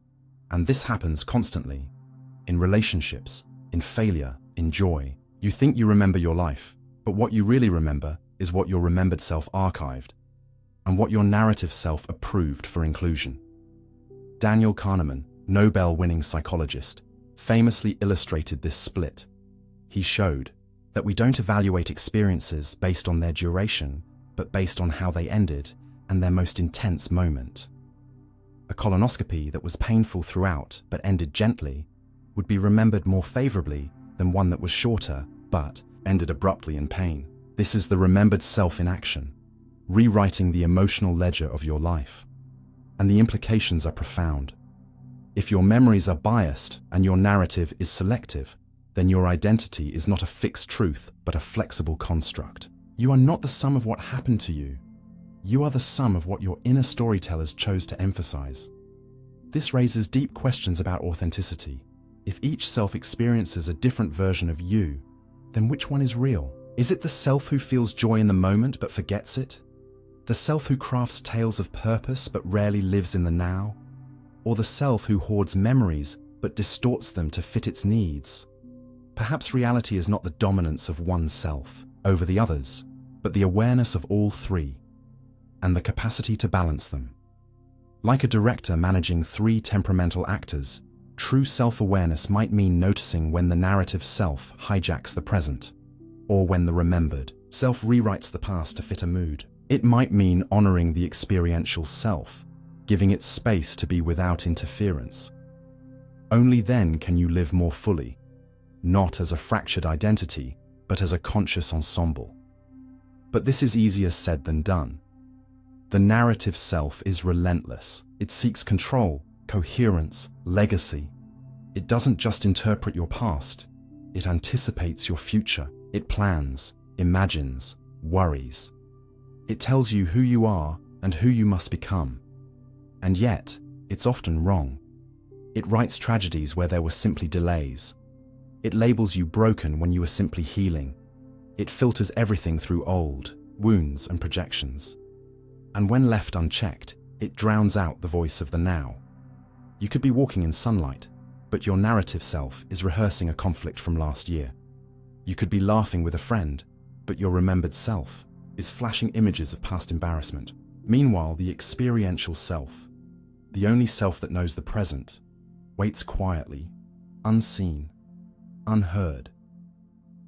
Meditation practices often aim to recenter the experiential self. They train you to notice thoughts without becoming them, to witness sensations without judgment. In those moments, the narrative self loses its grip. You are not telling your story. You are simply breathing, seeing, being. For some, this is liberation. For others, it's terrifying, because without the story, who are you? This is the existential dilemma. To quiet the narrative self feels like ego death, a loss of control. But it also opens a door to something deeper, presence without condition, a self that is not bound by timeline or title, a self that exists before explanation. When trauma strikes, these selves can fall out of sync. The experiential self might go numb, detaching from the moment. The remembered self might trap the pain in high-resolution flashbacks. The narrative self might turn against you, crafting a story of failure or doom. Healing, then, is not just about recovering a sense of peace. It's about helping the three selves reconnect, letting the experiential self feel again, teaching the remembered self to store pain with compassion, rewriting the narrative with truth instead of fear. This is not just psychology, it is self-reconstruction. And it can take years. In relationships, the selves collide in even more complex ways. You may fall in love because of your experiential self, the rush, the chemistry, the now. But your narrative self begins crafting a future. This is my person. Later, when the relationship ends, your remembered self stores only the betrayal or the loss, deleting the moments of joy. Then, in future relationships, that remembered pain influences your narrative. Love is dangerous, and so you approach new joy with old armor. This is how the selves entangle. Present joy filtered through past pain, and future fear stealing today's calm. To love freely again, you must sometimes update the script, clean the archive, and let the present self breathe. Ultimately, to know yourself is to know yourselves. You are not a single voice, you are a choir, and the song you sing depends on who is leading at any given moment. Let your narrative self write, but don't believe it blindly. Let your remembered self recall, but don't let it define you. And most importantly, let your experiential self live, not for the story, not for the memory, but for the now. Because this moment, fleeting as it is the only one any of yourselves can truly inhabit. You think in language, but not always in words. When we talk about thought, we instinctively picture words. We imagine silent inner monologues, whispered arguments with ourselves, or poetic strings of reflection dancing in the background of our minds. To think, we assume, is to speak, even if no sound escapes our lips. But what if that assumption is only partly true? What if the most profound, the most urgent, and the most primal thoughts you have Don't use words at all. What if language, the alphabetized scaffold we cling to, is not the container of thought, but merely one of its tools? Because before the sentence forms, before the inner voice declares anything, there's something deeper. A murmur beneath the words, a shape before the name, a motion of mind that hasn't yet crystallized into grammar. That's the space where your rawest cognition lives. And exploring that space requires us to dismantle the illusion that all thinking is verbal. The truth is far more nuanced and far more revealing. You think in language, yes, but not always in words. And understanding the different ways your mind processes reality, silently, symbolically, emotionally, visually, is like discovering that your house has secret rooms you've never entered. To grasp this idea, imagine you're walking through a forest. There's no conversation happening, no narration, yet you are absorbing the scene. The rustle of leaves, the cool shade, the sudden crack of a twig. You're alert, responding, making micro-decisions, to slow down, to breathe deeper, to avoid that low-hanging branch, all without words. This is thinking in sensation, in pattern, in awareness. You are processing input and generating meaning, but not through grammar or syntax. You're decoding the environment through intuition and feeling. If a deer suddenly darts out, you won't describe the event before reacting. You'll just move. Language follows. This is one of the clearest examples of nonverbal cognition, the body and mind acting together in a fluid, language-free intelligence. Neuroscience supports this view. The brain operates across multiple domains of cognition, and only a fraction of them rely on verbalization. Visual processing, spatial reasoning, emotional response, motor coordination. These are all forms of thought, but they don't require linguistic symbols to function. When you solve a puzzle, recognize a face, or anticipate a tune's rhythm, your brain is performing sophisticated computation, just not with words. And this nonverbal cognition is not a lesser form of thinking. In many ways, it's faster, more efficient, and more deeply tied to survival. Evolution did not wait for language to gift us with intelligence. It built cognition layer by layer, long before words ever appeared. Now consider music. Have you ever been moved to tears by a melody? Not because of lyrics, but because of the sheer texture of sound. That response is not logical in a linguistic sense. It bypasses the need for verbal explanation. You don't say, "This G minor chord triggers an emotional cascade." You just feel it. Music is a language without words, and yet it communicates desire, longing, nostalgia, hope. It reveals that your brain has channels for understanding that do not depend on dictionaries. Dancers, painters, and architects all navigate the world through mental models built on form, motion, and symmetry. Their thoughts are no less rich. They are simply shaped in different media. Even in daily life, you think in images. Try recalling your childhood bedroom. Chances are you didn't summon a verbal description first. You saw it. The bed, the window, the cluttered desk. Your brain stored and retrieved that scene visually. Then perhaps came the words to describe it. This sequence, from image to language, reflects how much of your memory and imagination is constructed outside of words. Dreams are a pure example. In dreams, you feel, perceive, react, often vividly, without engaging your verbal faculties. You may wake and struggle to describe the dream, not because it lacked meaning, but because it wasn't encoded in language. It operated in symbols, moods, sensations. The dream logic feels strange, not because it's meaningless, but because it's pre-linguistic. And yet, it reflects parts of your subconscious that your waking self rarely accesses. Let's not forget emotion. Emotions are thoughts the body feels before the mind translates. You feel a knot in your stomach before you name it anxiety. You flinch before you say fear. Your cheeks flush before you register shame. These emotional reactions are cognitive. They are evaluations of the world and your place in it, but they emerge through physiology before language catches up. In fact, language often misrepresents emotion. You say, "I'm fine," when you're not. You say angry when you really mean betrayed, humiliated, or powerless. Words reduce the rich spectrum of felt experience into socially acceptable categories. So while language can help you express emotion, it also limits it. The actual experience of emotion is deeper, older, and often inexpressible. Then there's intuition. That strange internal compass that tells you something is off, even when you can't articulate why. You walk into a room and sense tension.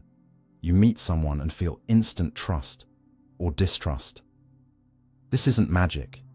It's pattern recognition, born of experience, running below the level of conscious language. Your brain compares micro cues, tone, posture, pace, to thousands of previous encounters. And in milliseconds it generates a feeling, a hunch, that's thought without language. It's subconscious computation informing conscious awareness. Children are living proof of language-free cognition. A baby knows when something is wrong. An infant reaches, hesitates, smiles. These are decisions, responses, judgments, all pre-verbal. The world is navigated through sensation, rhythm, and expression long before words enter the picture. Even after language develops, children often think in stories or pictures. They draw monsters to express fear or reenact arguments through toys. Their thoughts are real, their interpretations complex, but their language is still catching up. We adults forget this, assuming that our own inner voice is the only form thought can take. But we were born thinking in other ways. The relationship between language and thought is bidirectional. Language can shape thought, but thought also shapes language. The Sapir-Whorf hypothesis, a famous theory in linguistics, proposes that the language we speak influences the way we perceive and categorize the world. Cultures with different words for colors, directions, or emotions may actually think differently about them. But the opposite is also true. Humans often invent new words to match inner experiences they couldn't previously describe. The invention of terms like hangry, ghosting, or imposter syndrome didn't create those experiences, it captured them. The thought existed first, language caught up later, which means your mind is constantly producing insights that don't yet have names. This explains why art can feel so cathartic. When you look at a painting and feel seen, or watch a film and cry for reasons you can't explain, you're accessing pre-verbal truths. You're witnessing a visual or emotional representation of something your language self hadn't fully processed. The art gave shape to the formless. It's the same reason we use metaphors, to bridge the gap between experience and vocabulary. Saying "I'm drowning in stress" is more accurate than listing your to-do list. The metaphor captures the emotion beneath the facts. It's an admission that pure language is often not enough. And yet, the dominance of internal verbal monologue can become a cage. Overthinking, self-judgment, intrusive thoughts, all emerge from language looping unchecked. The voice in your head that narrates your worth, your failures, your future, it's not you. It's just the narrative self, spinning tales. Sometimes the most powerful thing you can do is not talk back, but step out of that loop. To return to breath, to movement, to image, to sensation. Meditation again is helpful here, not because it stops thought, but because it redirects it away from words. You can think in stillness, you can understand without speaking.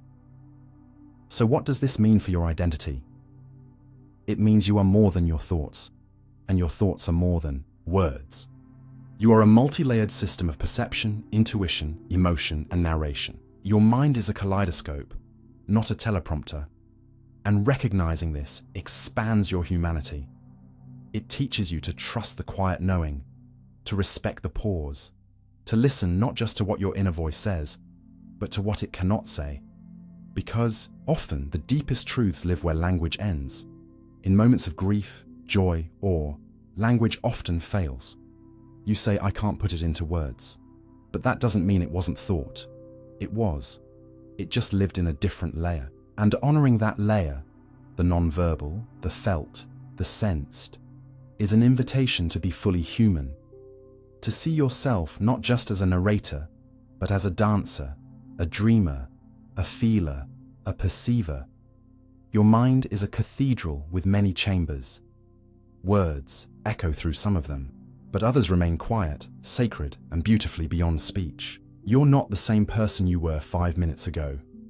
You might think of yourself as a stable entity, someone with a consistent personality, a fixed identity, and a reliable set of memories that carry over moment to moment like a steady current beneath the surface of experience. But what if that sense of stability is a carefully crafted illusion?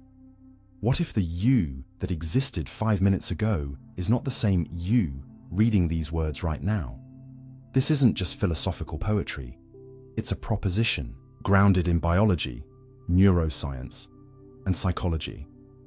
Because your brain is not a static structure, it's a dynamic, ever-changing system of connections, constantly rewiring, recalibrating, adapting. With every breath you take, every heartbeat, every new thought or feeling, your brain, and thus your sense of self, is subtly shifting.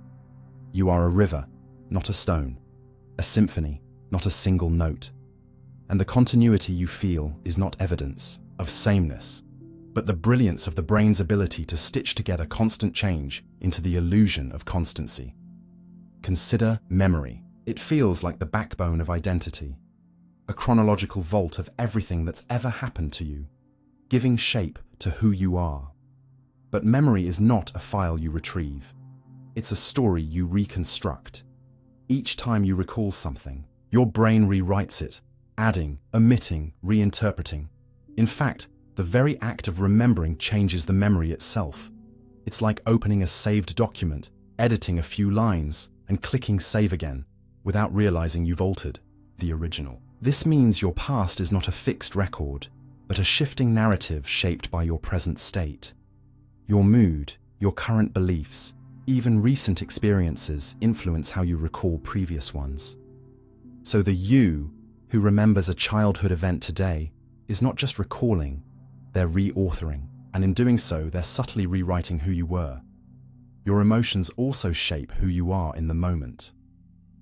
Think of how different you feel when you're calm versus when you're angry, anxious, or euphoric. These emotional states don't just color your experience. They alter how you think, how you interpret the world, and how you respond. When you're angry, you interpret neutral expressions as hostile. When you're sad, you remember sad memories more easily. This phenomenon, called mood-congruent memory, shows how transient states affect not just what you recall, but how you perceive reality. So the you in joy sees a different world than the you in despair. And since your emotional states shift from moment to moment, so too does your personality, your judgment, your inner narrator. Neurons, the building blocks of thought, are constantly firing, dying, regenerating, connecting. Every experience, no matter how mundane, leaves a mark on your brain. It may be tiny, but it's real. You are literally reshaped by what you encounter. Watching a sunset, reading a sentence, hearing a song, these don't just pass through you, they change you. Not always dramatically, but incrementally. You can't step into the same mental stream twice. And these neural micro-shifts accumulate. Over time, they reroute your preferences, reshape your beliefs, and rewrite your identity. Even your cells betray the myth of permanence. Most of the cells in your body have finite lifespans. Your skin renews every few weeks. Your liver regenerates. Your gut lining turns over every few days. The atoms that make you up, carbon, oxygen, hydrogen, cycle in and out as you eat, breathe, and move. The stuff of you isn't fixed. It's borrowed from the world and constantly exchanged. Biologically, you are a process, not a thing. And this applies to the brain as well. Neuroplasticity, the brain's ability to reorganize itself, is a lifelong feature, not a childhood trait. Even in adulthood, you grow new neurons, form new pathways, let others wither. Habits, trauma, learning, they all carve and recarve the shape of your mind. And then there's attention.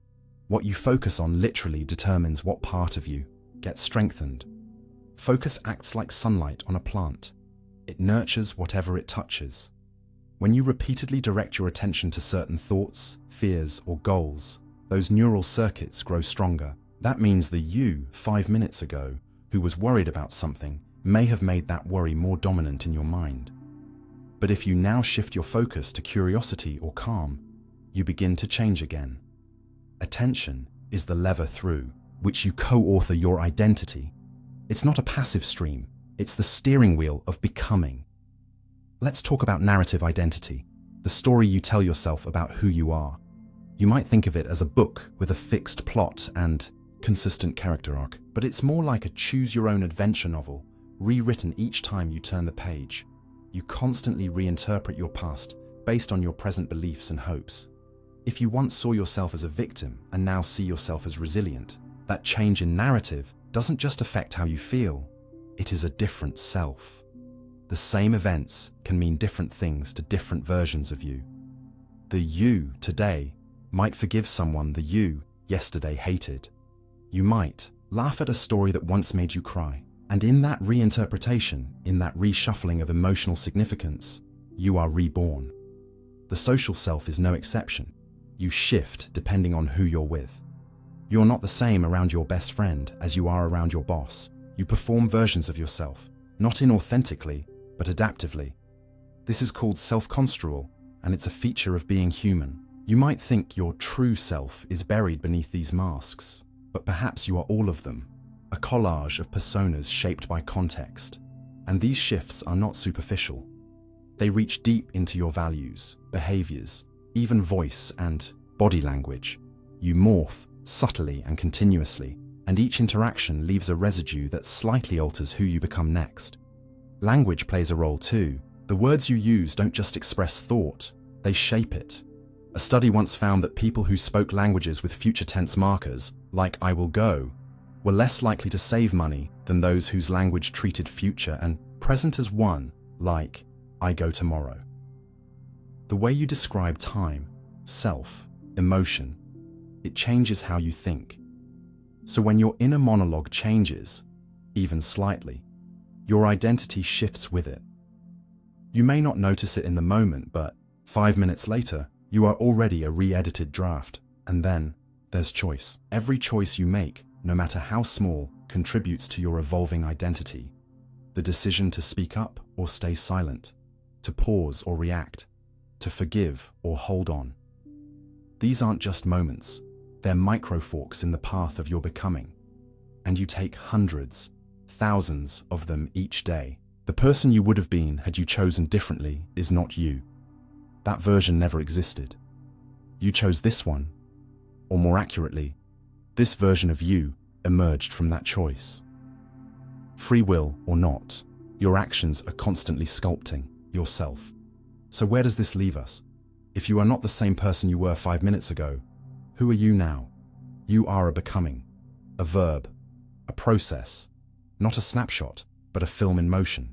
And perhaps that's the most honest way to understand identity. You are not the mountain, you are the wind shaping it. You are not the book, you are the author mid-sentence, and the sentence is never truly finished, which means this: you are never stuck. You are never just one version of yourself. Change is not something that happens to you, it is something you are. The self is a canvas being repainted by the brushstrokes of thought, experience, emotion, and memory. And even as you read this final word, the person who began reading it is already gone, replaced by the one who understood it. Thoughts might not be yours. How the brain generates identity. You've been told your whole life that your thoughts are your own, that your mind is a private chamber, a sovereign space where you author your feelings, your dreams, your doubts. But what if that idea is flawed? What if the voice in your head, the one narrating your story, solving problems, judging others and yourself, what if even that voice isn't entirely yours? Not stolen, not implanted, but synthesized. A patchwork of neural habits, external inputs, and inherited blueprints masquerading as you. Identity, as comforting as it is to treat it like a solid foundation, may instead be a hallucination your brain projects, a useful fiction. And the thoughts that feel so intimate, so authentically yours, may be less like declarations from a self, and more like whispers generated by billions of neurons, firing like a chorus of anonymous performers behind a curtain. You hear the music, you sing along, but you didn't compose the melody. You're not the origin, you're the echo. Start with the basics. Your brain is a prediction machine. It doesn't wait for reality to arrive. It guesses what's coming next, often before you're even aware of the stimuli. This applies not just to sight or sound, but to emotion, judgment, belief. What feels like a spontaneous thought is often your brain completing a pattern based on prior inputs. When you walk into a room and suddenly feel uneasy, your brain may have subconsciously picked up on environmental cues that triggered associations from your past. The lighting, a smell, someone's expression.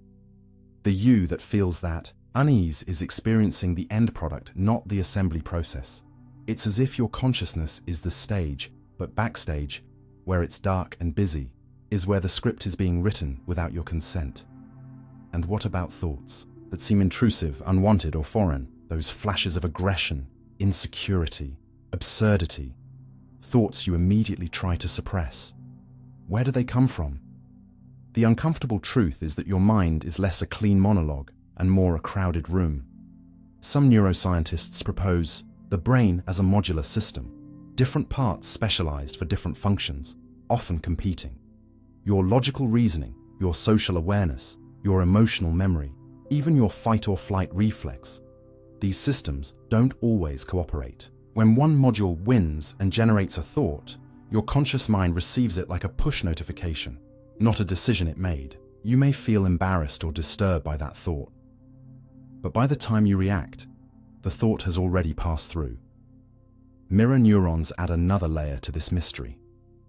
These are brain cells that activate both when you perform an action and when you observe someone else doing it. They're the biological foundation for empathy, mimicry, and learning. But they also blur the boundary between you and others. When you watch someone cry, your brain mirrors that sadness internally, making you feel it too. The same applies to anger, laughter, tension. This is why moods spread through groups like viruses, and why thoughts, emotional tones, opinions, judgments can be contagious. You might walk away from a conversation with a viewpoint you didn't enter with. You might repeat a phrase you heard days ago without realizing it wasn't yours. Thoughts, in this way, behave less like possessions and more like memes, cultural units replicating from one mind to another, adapting slightly with each host. Memory is no more reliable. Every time you recall something, you reconstruct it, and the context in which you remember reshapes the memory itself. But your memories also include things you never experienced directly, stories told by others, images seen in movies, events, imagined so vividly they feel real. These borrowed memories nest alongside your authentic ones, sometimes indistinguishable. Over time, you might believe a thought is rooted in your lived experience when it's actually a blend of fiction, suggestion, and repetition. This is identity as collage, not a photograph, but a layered canvas of impressions. Language plays a more insidious role than we realize. The words you have, or don't have, shape the range of your thinking. In cultures with no word, for depression, people report physical symptoms instead of emotional ones. If your language lacks nuance for certain feelings, your brain is less likely to notice or organize those feelings consciously.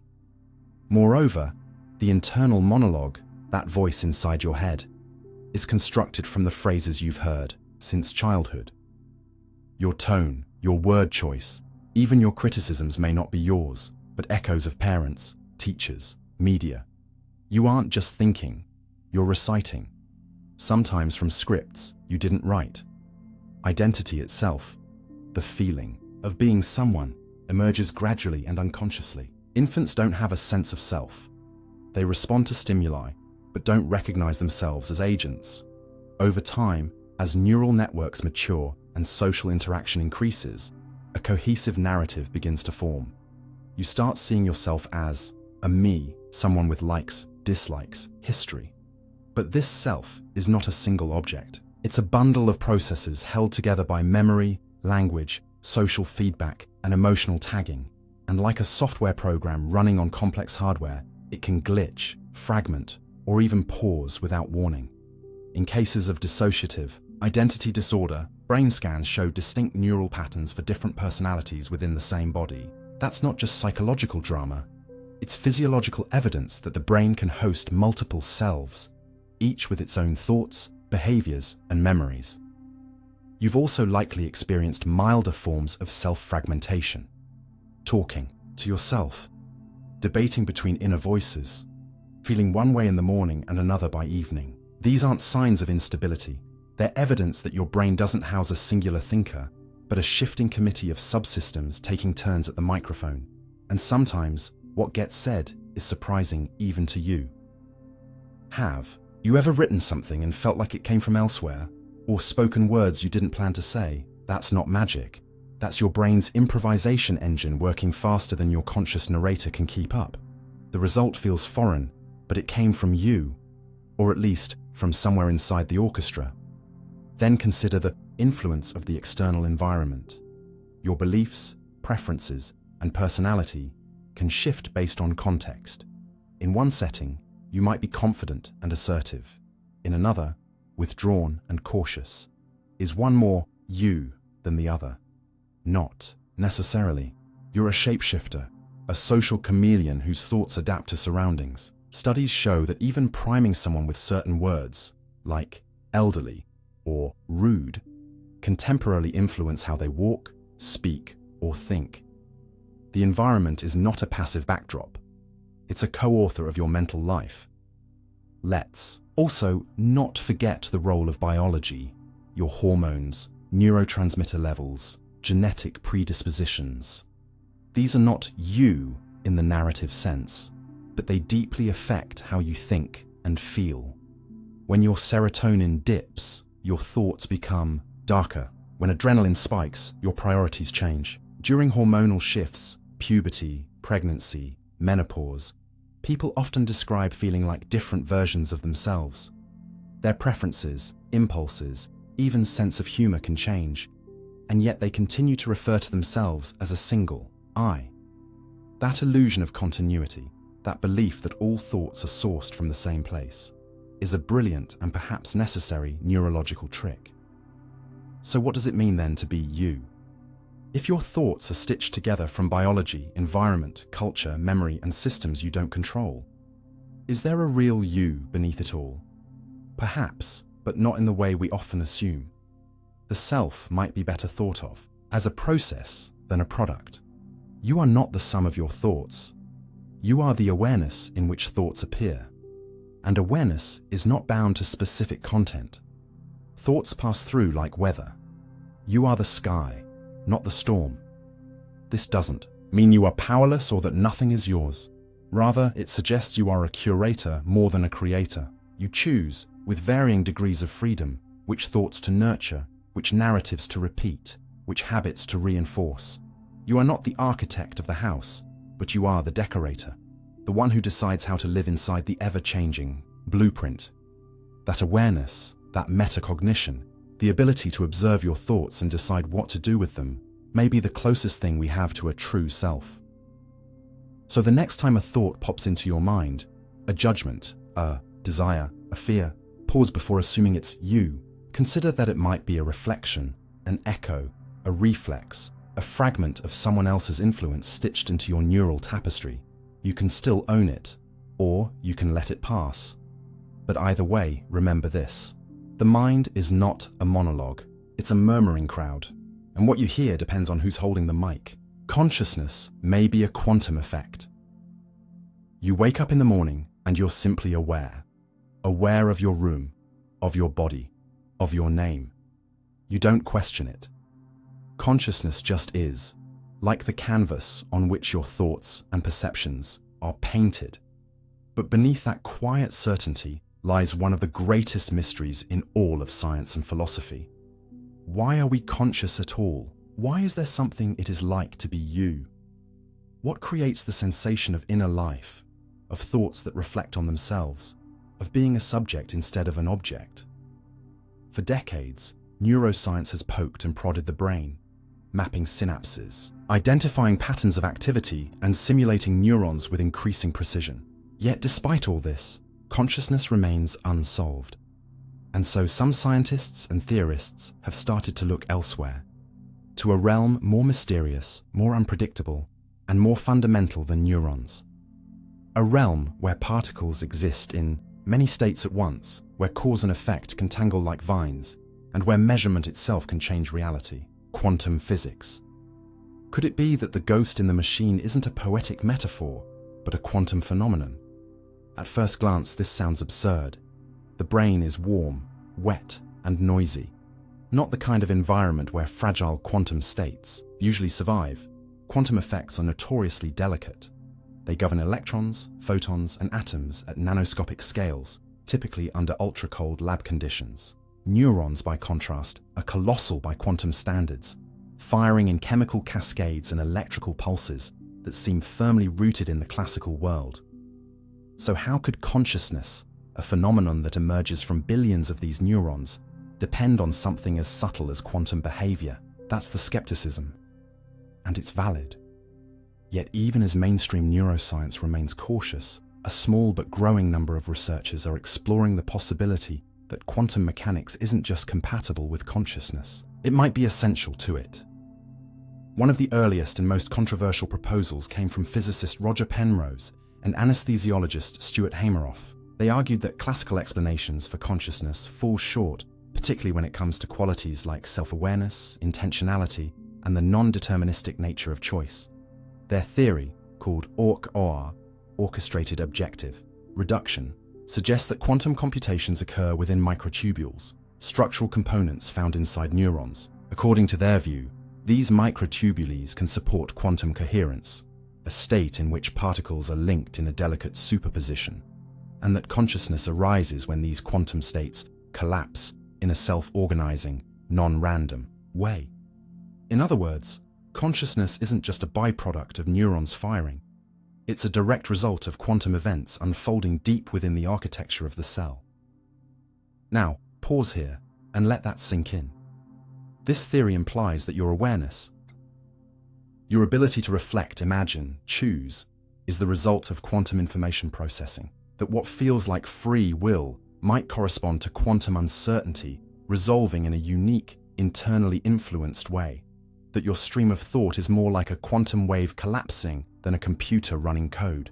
This is an idea that stretches the imagination because it forces us to think beyond computation and chemistry. It asks us to consider consciousness as a bridge between the physical and the non-physical, between determinism and possibility, between the known and the unknowable. Critics of the quantum consciousness hypothesis argue that there's no concrete evidence for coherent quantum processes in the brain, at least not yet. Quantum states typically decohere, break down, in milliseconds or less when exposed to the heat and noise of biological systems.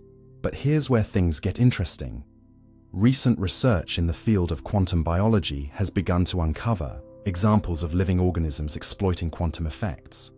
For instance, birds seem to use quantum entanglement to navigate Earth's magnetic field during migration.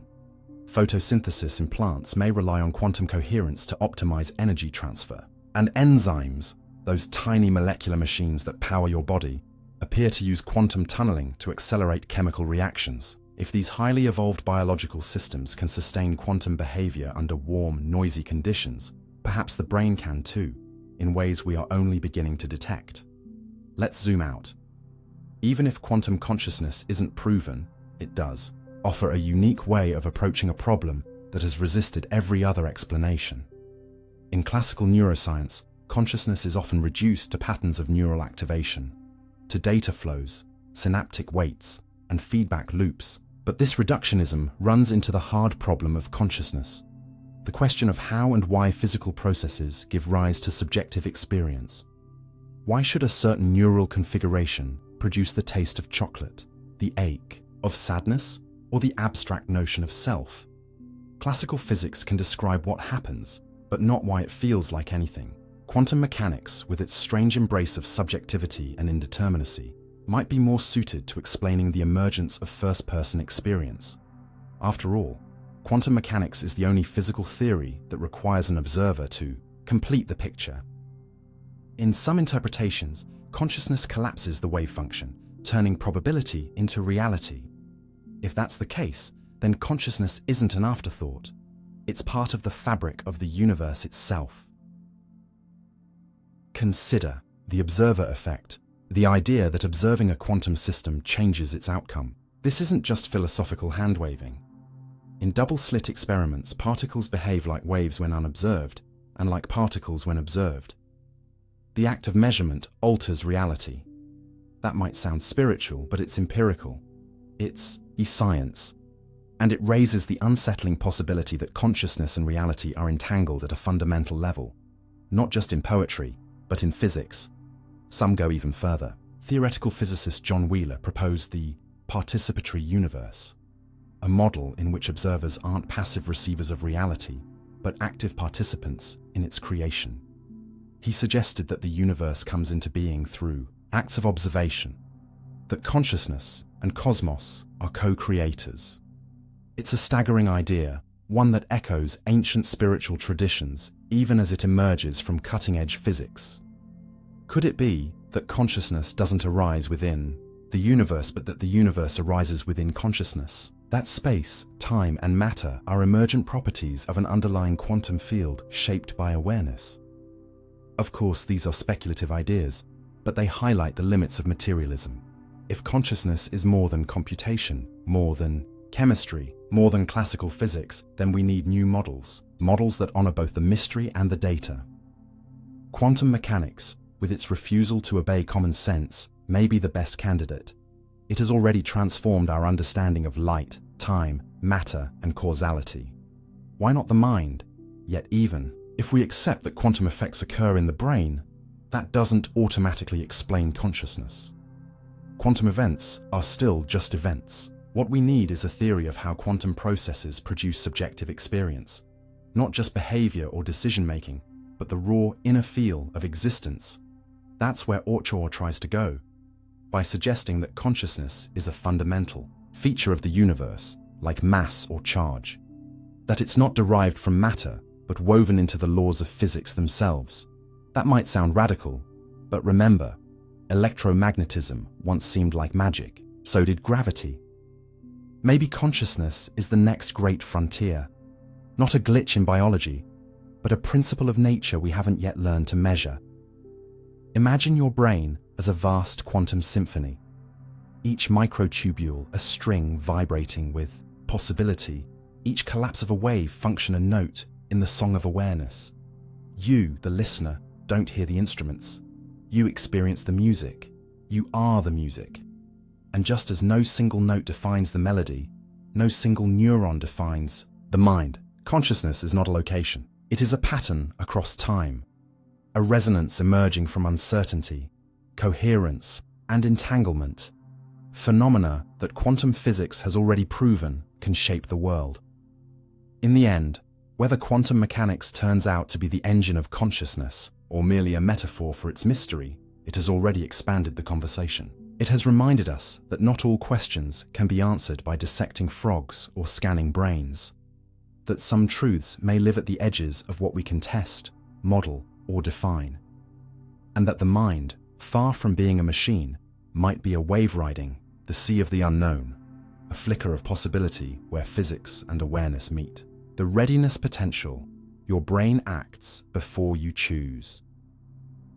You believe you make choices, that you decide what to eat, whom to love, where to go, and when to stop. It feels like there's a conductor inside your head, orchestrating your every action with deliberate timing and thoughtful intention. When you lift your hand, it's because you chose to. When you say a word, it's because you wanted to. But what if all of that, the entire symphony of will, is an illusion played for an audience of one? What if, before the conscious thought to act ever enters your mind, the act is already in motion? Beneath the veil of your awareness, hidden, in the silence before thought, your brain may have already made the decision for you. And you're just catching up, narrating a story that's already written. This is the unsettling implication of a phenomenon known as the readiness potential, a slow buildup of electrical activity in the brain that occurs before you consciously decide to do something, often by several hundred milliseconds. And in neuroscience, where milliseconds matter, this is no trivial delay. It's a fundamental challenge to everything we think we know about free will, agency, and the nature of consciousness itself. The readiness potential was first discovered in the 1960s by researchers Hans-Helmut Kornhuber and Luder Dieker, who were investigating how voluntary movements begin. Using EEG, electroencephalography, they observed a gradual wave of electrical activity in the motor cortex that preceded spontaneous movements like flexing a finger. But it wasn't until the 1980s, with the now famous experiments by Benjamin Libet, that this strange neural signal became the subject of philosophical crisis. In Libet's experiments, participants were asked to move their wrist at a moment of their choosing, whenever they felt like it, and to report the exact instant they became aware of their intention to move. The result was astonishing. The readiness potential began up to 550 milliseconds before the movement, while the conscious intention to move was reported only about 200 milliseconds before the action. In other words, the brain had already initiated the movement well before the person became aware of deciding to move. The conscious mind, it seemed, was not the initiator of action, merely a commentator after the fact. This finding sparked decades of debate. Was free will just an illusion? Were we, as some philosophers suggested, merely conscious witnesses to a process already underway? Like someone arriving late to a play and pretending to have written the script? Or was there more nuance hiding beneath the surface? To understand the depth of this issue, you need to rethink what a decision even is. We tend to imagine choices as clean moments, forks in the road where the conscious self stands tall, weighing options and selecting paths. But neuroscience reveals something messier, more fragmented. A decision is not a moment. It's a process, a cascade of neural probabilities, background signals, context, prior habits, emotional states, and random noise, all coalescing into action. And your conscious mind, it's not the architect. It's more like the narrator who explains the design long after the foundation is already laid. Some have argued that Libet's experiments don't actually disprove free will. After all, they involve simple, arbitrary actions, like flicking a wrist, not moral decisions or complex reasoning. In that context, maybe the brain just gets a head start. Libet himself proposed a concept called free won't. The idea that while we might not consciously initiate every action, we retain the power to veto them. The readiness potential might rise, the brain might prepare to act, but consciousness can still intervene, like a referee waving off a false start. In Libet's view, consciousness is less of a driver and more of a brake, capable of stopping actions before they manifest. But even this is troubling, because if you're conscious, mind only has veto power, and even that occurs milliseconds before the act. Then are you truly in control? Or are you just along for the ride, slamming the brakes on a train already in motion? The implications of this are vast, stretching from ethics and law to identity and responsibility. In a world where the brain acts before the mind knows, what becomes of guilt, of intention, of choice? If a person commits a crime, but their brain was already on the path milliseconds before they became aware of deciding, are they less responsible? Does this delay matter in a courtroom? What about in daily life? Think of the countless tiny choices you make every hour. Reaching for a snack, checking your phone, replying to a message, smiling at a stranger. If your brain fires before you choose, who or what is really living your life?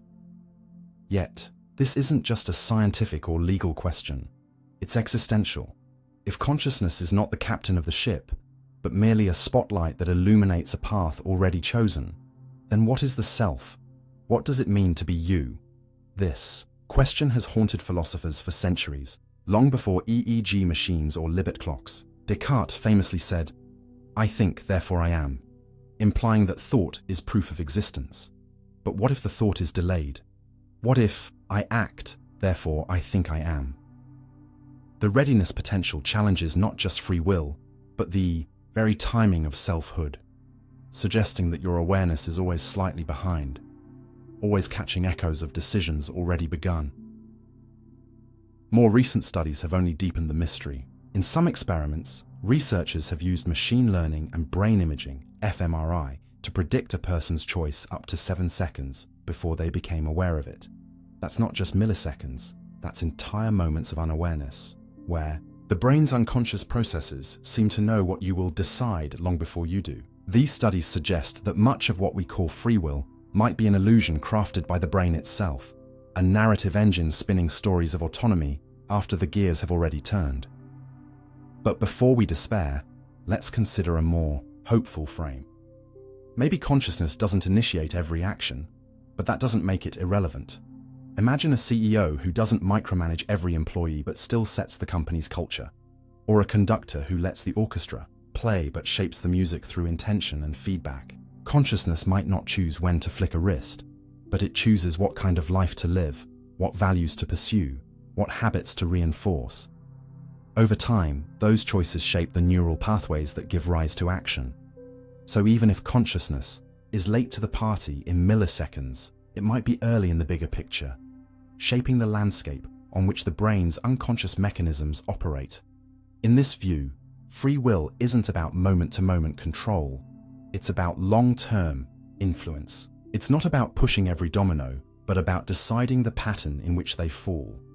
Your awareness might not spark every action, but it trains the system. It rewires your brain through reflection, repetition, and experience. In that sense, you are both the author and the audience, editing the script even as you perform it. The readiness potential doesn't erase the self, it reframes it. It shows us that we are not islands of pure volition, untouched by biology. We are woven into our brains, shaped by signals we do not see, biases we do not control, and timing we do not notice. But that doesn't make us prisoners. It makes us participants in a deeper dance, one where intention and instinct swirl together, where the spotlight of consciousness plays catch-up with the floodlights of the brain. And maybe that's the real insight, that we are not beings who choose, then act, but beings who act, then understand. That selfhood is not a switch, but a shimmer, a brief awareness riding the wave of countless invisible decisions. That our freedom lies not in isolated moments, but in the patterns we create, the stories we tell, and the kind of minds we cultivate. In the end, the readiness potential doesn't destroy free will, it challenges the illusion of it, the myth of a self who stands apart from biology. It shows us something more complex, more humbling, and more beautiful. That we are creatures of process, not command. That the brain moves, and then the mind follows, not in defeat, but in partnership. That the self is not a general barking orders, but a narrator walking through a forest of decisions already in bloom. And maybe, just maybe, that's still a kind of freedom worth having. Your conscious mind lags behind reality. You live with the illusion that you're experiencing reality in real time, that your eyes act like live cameras, your ears like streaming microphones, and your mind like a central processor relaying a seamless feed of the present. But the truth is far stranger. By the time you become aware of anything, it has already happened. Your consciousness is a time traveler that always arrives late, narrating events after they've unfolded, like a sports commentator describing a goal just after the ball hits the net. You are living in the past, not metaphorically, but literally. Every color you see, every sound you hear, every sensation you feel is not the present moment, but a reconstruction of it, a post-processed simulation stitched together from delayed data. The self you think of as now is a shadow cast by something that's already gone. And once you begin to grasp just how deep this lag runs, from neurons to narrative, your entire experience of time, self, and control begins to fracture. This peculiar delay begins at the biological level. When you touch something hot, the sensory neurons in your skin don't instantly transmit the signal to your brain. It takes tens to hundreds of milliseconds for the information to travel, be interpreted, and then woven into your conscious awareness. The same delay occurs when light hits your eyes or when sound reaches your ears. Even though electrical signals move fast, faster than any conscious thought, they are still too slow for real-time perception. So your brain does something extraordinary. It compensates for the lag. Like a predictive engine, it stitches together sensory input from different times and fills in the blanks with educated guesses. It synchronizes vision, sound, and touch into a coherent now that never actually existed. What you experience as the present is really a carefully curated hallucination. One of the most compelling demonstrations of this lag is the color-fi phenomenon. Imagine a dark screen. A red dot flashes on the left side. Then a moment later, a green dot flashes on the right. People watching it don't report seeing two separate flashes. Instead, they report seeing a single dot moving from left to right, and astonishingly, they perceive it changing color in mid-flight. But here's the paradox. The brain doesn't yet know the second flash will happen until after the first, and yet it inserts a transition in between, a fabricated moment, as if it predicted the future. But it's not prediction, it's postdiction, the brain's uncanny ability to revise perception retroactively to make sense of events that have already occurred. You're not seeing what happened in real time. You're seeing a story the brain wrote after gathering enough data to make it plausible. This lag is not just visual. In fact, one of the most profound delays happens between action and awareness. Neuroscientific studies have shown that your brain begins preparing for a voluntary movement, like pressing a button, hundreds of milliseconds before you become aware of your intention to move. In one famous experiment, researchers measured a signal called the readiness potential, a buildup of neural activity that precedes conscious decision-making. The implication is staggering. Your brain acts first, and then your mind claims authorship afterward. Consciousness is not the driver, but the narrator, explaining choices it didn't originate. And because this narration comes slightly after, the action begins. Your awareness is not in sync with what you're doing. It's lagging behind. The more you look, the more cracks appear. Consider what happens when you stub your toe. You see the collision, you feel the pain, but they don't arrive at the same time. Visual information reaches your brain faster than pain signals from your foot, and yet your experience is that they happen simultaneously. Your brain retroactively aligns them, smoothing out the delay so that reality appears seamless. This is not perception, it's temporal editing. Your brain is an editor in a cutting room, splicing footage and voiceovers into a coherent sequence. But the edit always happens after the action. You never see the raw feed. Even more bizarrely, this editing doesn't just smooth out time, it distorts it. When you're in danger, time feels like it slows down. Your perception stretches moments like taffy, allowing you to process more detail in less chronological space. But time isn't actually slowing. What's happening is that your attention spikes, your memory intake ramps up, and your brain encodes more data per second. Later, when you recall the moment, it feels longer than it was. Again, your sense of time is not based on objective measurement. It's based on narrative density.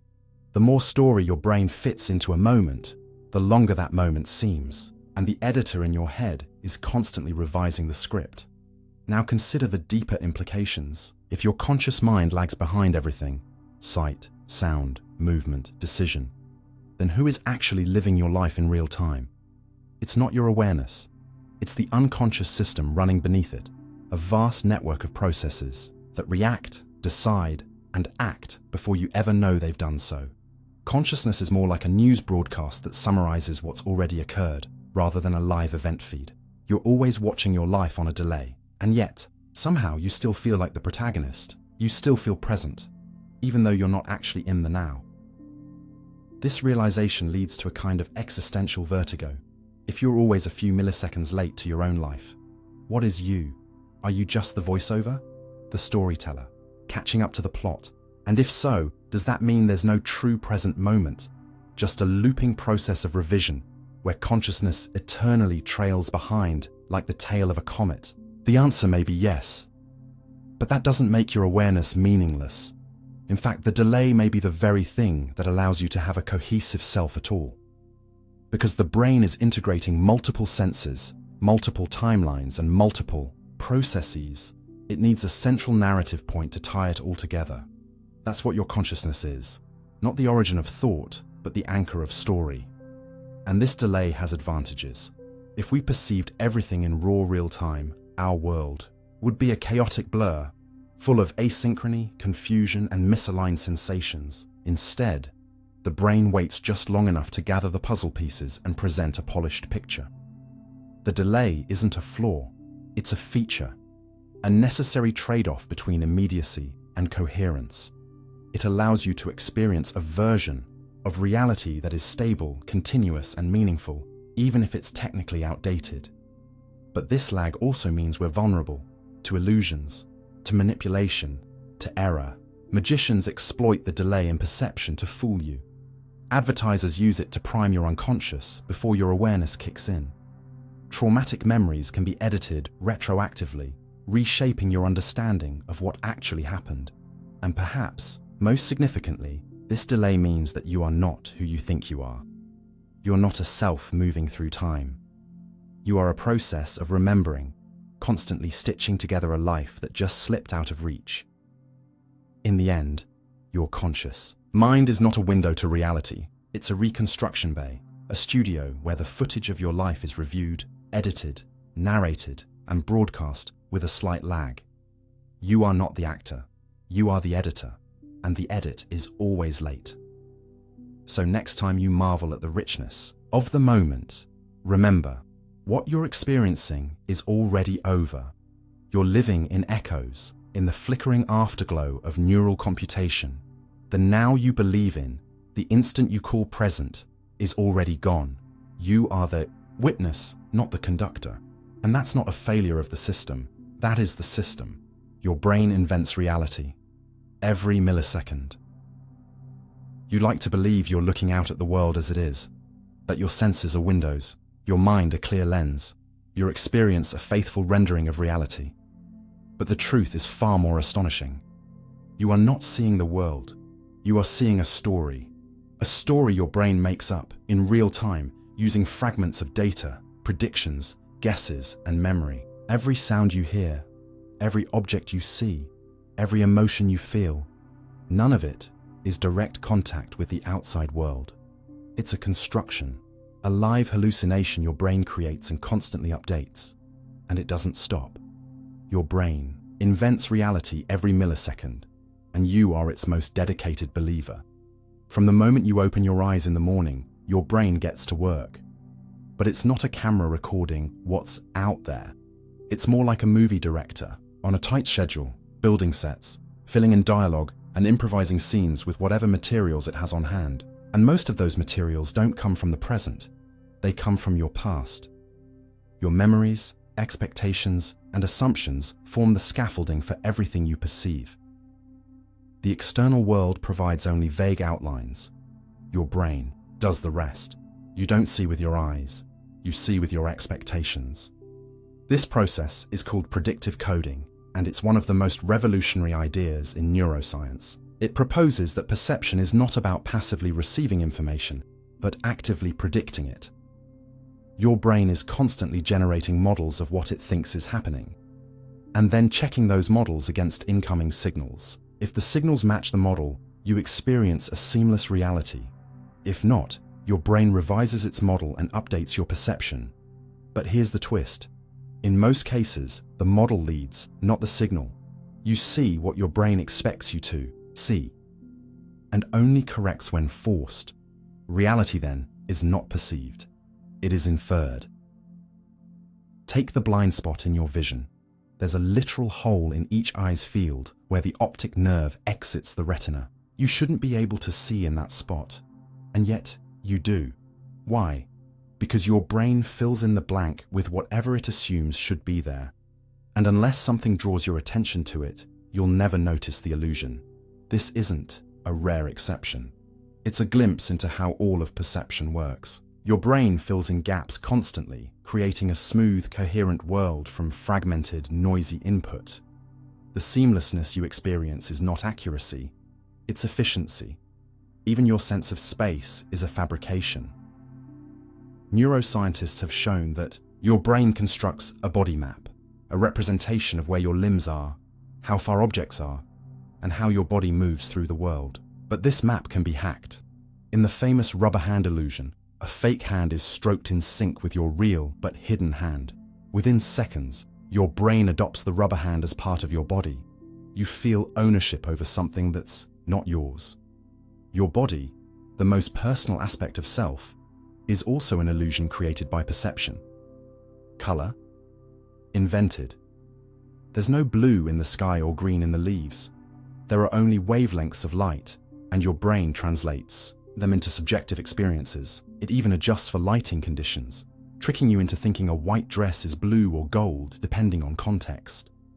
The dress that went viral online wasn't a debate about fashion. It was a revelation about how subjective and unstable perception truly is.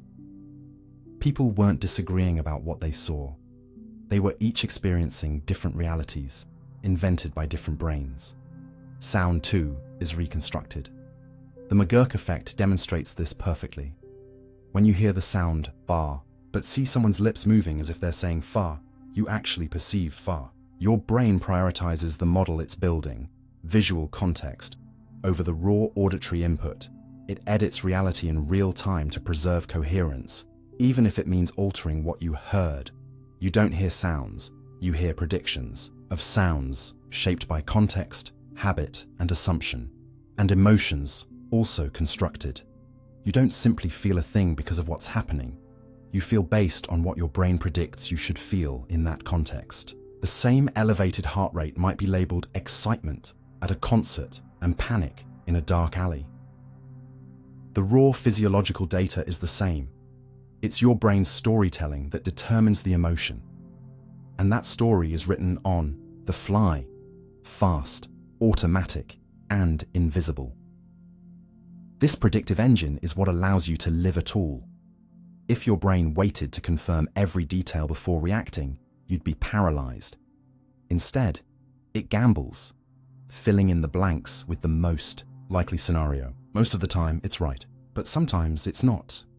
And that's when you get illusions, false memories, misheard words, phantom limbs, déjà vu. These aren't glitches. They are the price of speed. Your brain's job isn't to be accurate. It's to be fast and plausible. Even your sense of time is invented. The present moment isn't a point. It's a window, roughly 2 to 3 seconds long, during which your brain binds together sounds, sights, and sensations into a meaningful slice of experience. This is called the specious present, and it's why music flows, language makes sense, and motion feels continuous. Without this stitching together, every sound would be noise, every blink a reboot. Your experience of time, its flow, rhythm, and texture, is not a clock. It's a construction. So if everything, color, space, emotion, time, sound, body, is constructed, then what is real? The uncomfortable answer is that you don't have direct access to reality. You live inside a simulation created by your brain. Not a computer simulation, but a biological one, made of neurons, chemistry, and evolution. And this simulation isn't optional. It's the only way consciousness can function. To be aware, you must simplify. To survive, you must invent. And yet this doesn't mean you're trapped in falsehood.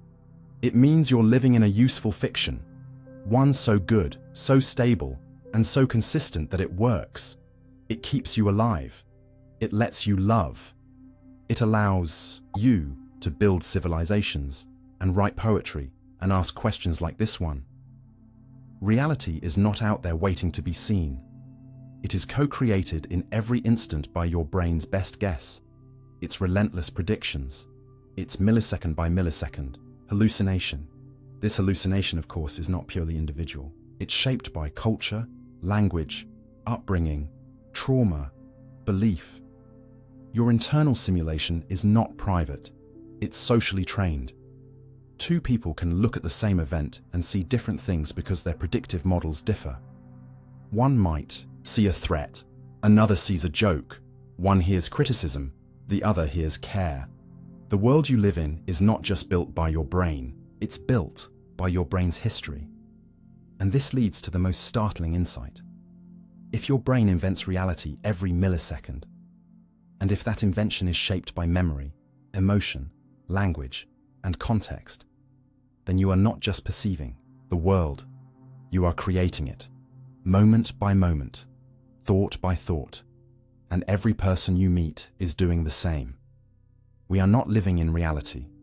We are all living alongside it, in our own overlapping dreamscapes, stitched together by biology, shaped by experience and held together by trust. So what happens when the predictions fail? When the brain's model doesn't match what's out there? That's when reality snaps into focus. The illusion shatters for a moment, and you glimpse the raw, unprocessed chaos. This is what happens during psychedelic trips, during trauma, during psychosis. The simulation falters, and reality becomes too much. The hallucination you live in is not just a quirk, it's a shield. And when it's gone, the world feels incomprehensible. But even then, your brain begins rebuilding. New models, new guesses, new edits. The invention never stops. You are always one thought behind reality, always stitching a world out of fragments. And yet somehow, it works. You laugh, you cry, you learn, you survive, you thrive, all on the back of an illusion that reinvents itself 1,000 times a second. So next time you open your eyes, take a moment to realize the world you see is not the world as it is. It is the world your brain believes it is. And that belief, fast, fragile, ever-changing, is the only reality you'll ever know. Split brain experiments. 2 minds in one body. Imagine a nation divided not by borders but by an invisible fault line running straight through its capital. Each half has its own leader, its own agenda, and its own version of the truth. Now, imagine that both sides believe they are united, operating as one, unaware of the division that defines them. This isn't fiction, it's you, or rather, it's what you could become when the 2 hemispheres of your brain are severed, when the bridge that binds them, the corpus callosum, is cut. What remains is not a broken mind, but something far stranger. 2 minds in one body, quietly coexisting, sometimes in harmony, sometimes in conflict, and always unaware of the split that divides them. In the 1960s, neurosurgeons performed a radical procedure on patients suffering from severe drug-resistant epilepsy. They cut the corpus callosum, the thick bundle of nerve fibers that connects the brain's left and right hemispheres, in an attempt to prevent seizures from spreading. What they discovered changed neuroscience forever. These so-called split brain patients appeared normal at first. They could walk, talk, laugh, and live seemingly unaffected lives. But when subjected to specialized tests, their minds revealed something extraordinary. Consciousness itself had split, and the unity of the self was exposed as an illusion. To understand the implications, we must first recall how the brain is organized. The left hemisphere controls the right side of the body and is responsible for language, logic, and analytical thinking. The right hemisphere controls the left side of the body and governs spatial awareness, facial recognition, and emotional processing. In most people, these 2 hemispheres communicate constantly, exchanging data through the corpus callosum, creating the seamless experience of a single mind. But when this bridge is severed, the 2 hemispheres can no longer coordinate. And that's when the split becomes visible. One of the most famous experiments began by showing different images to each half of the brain.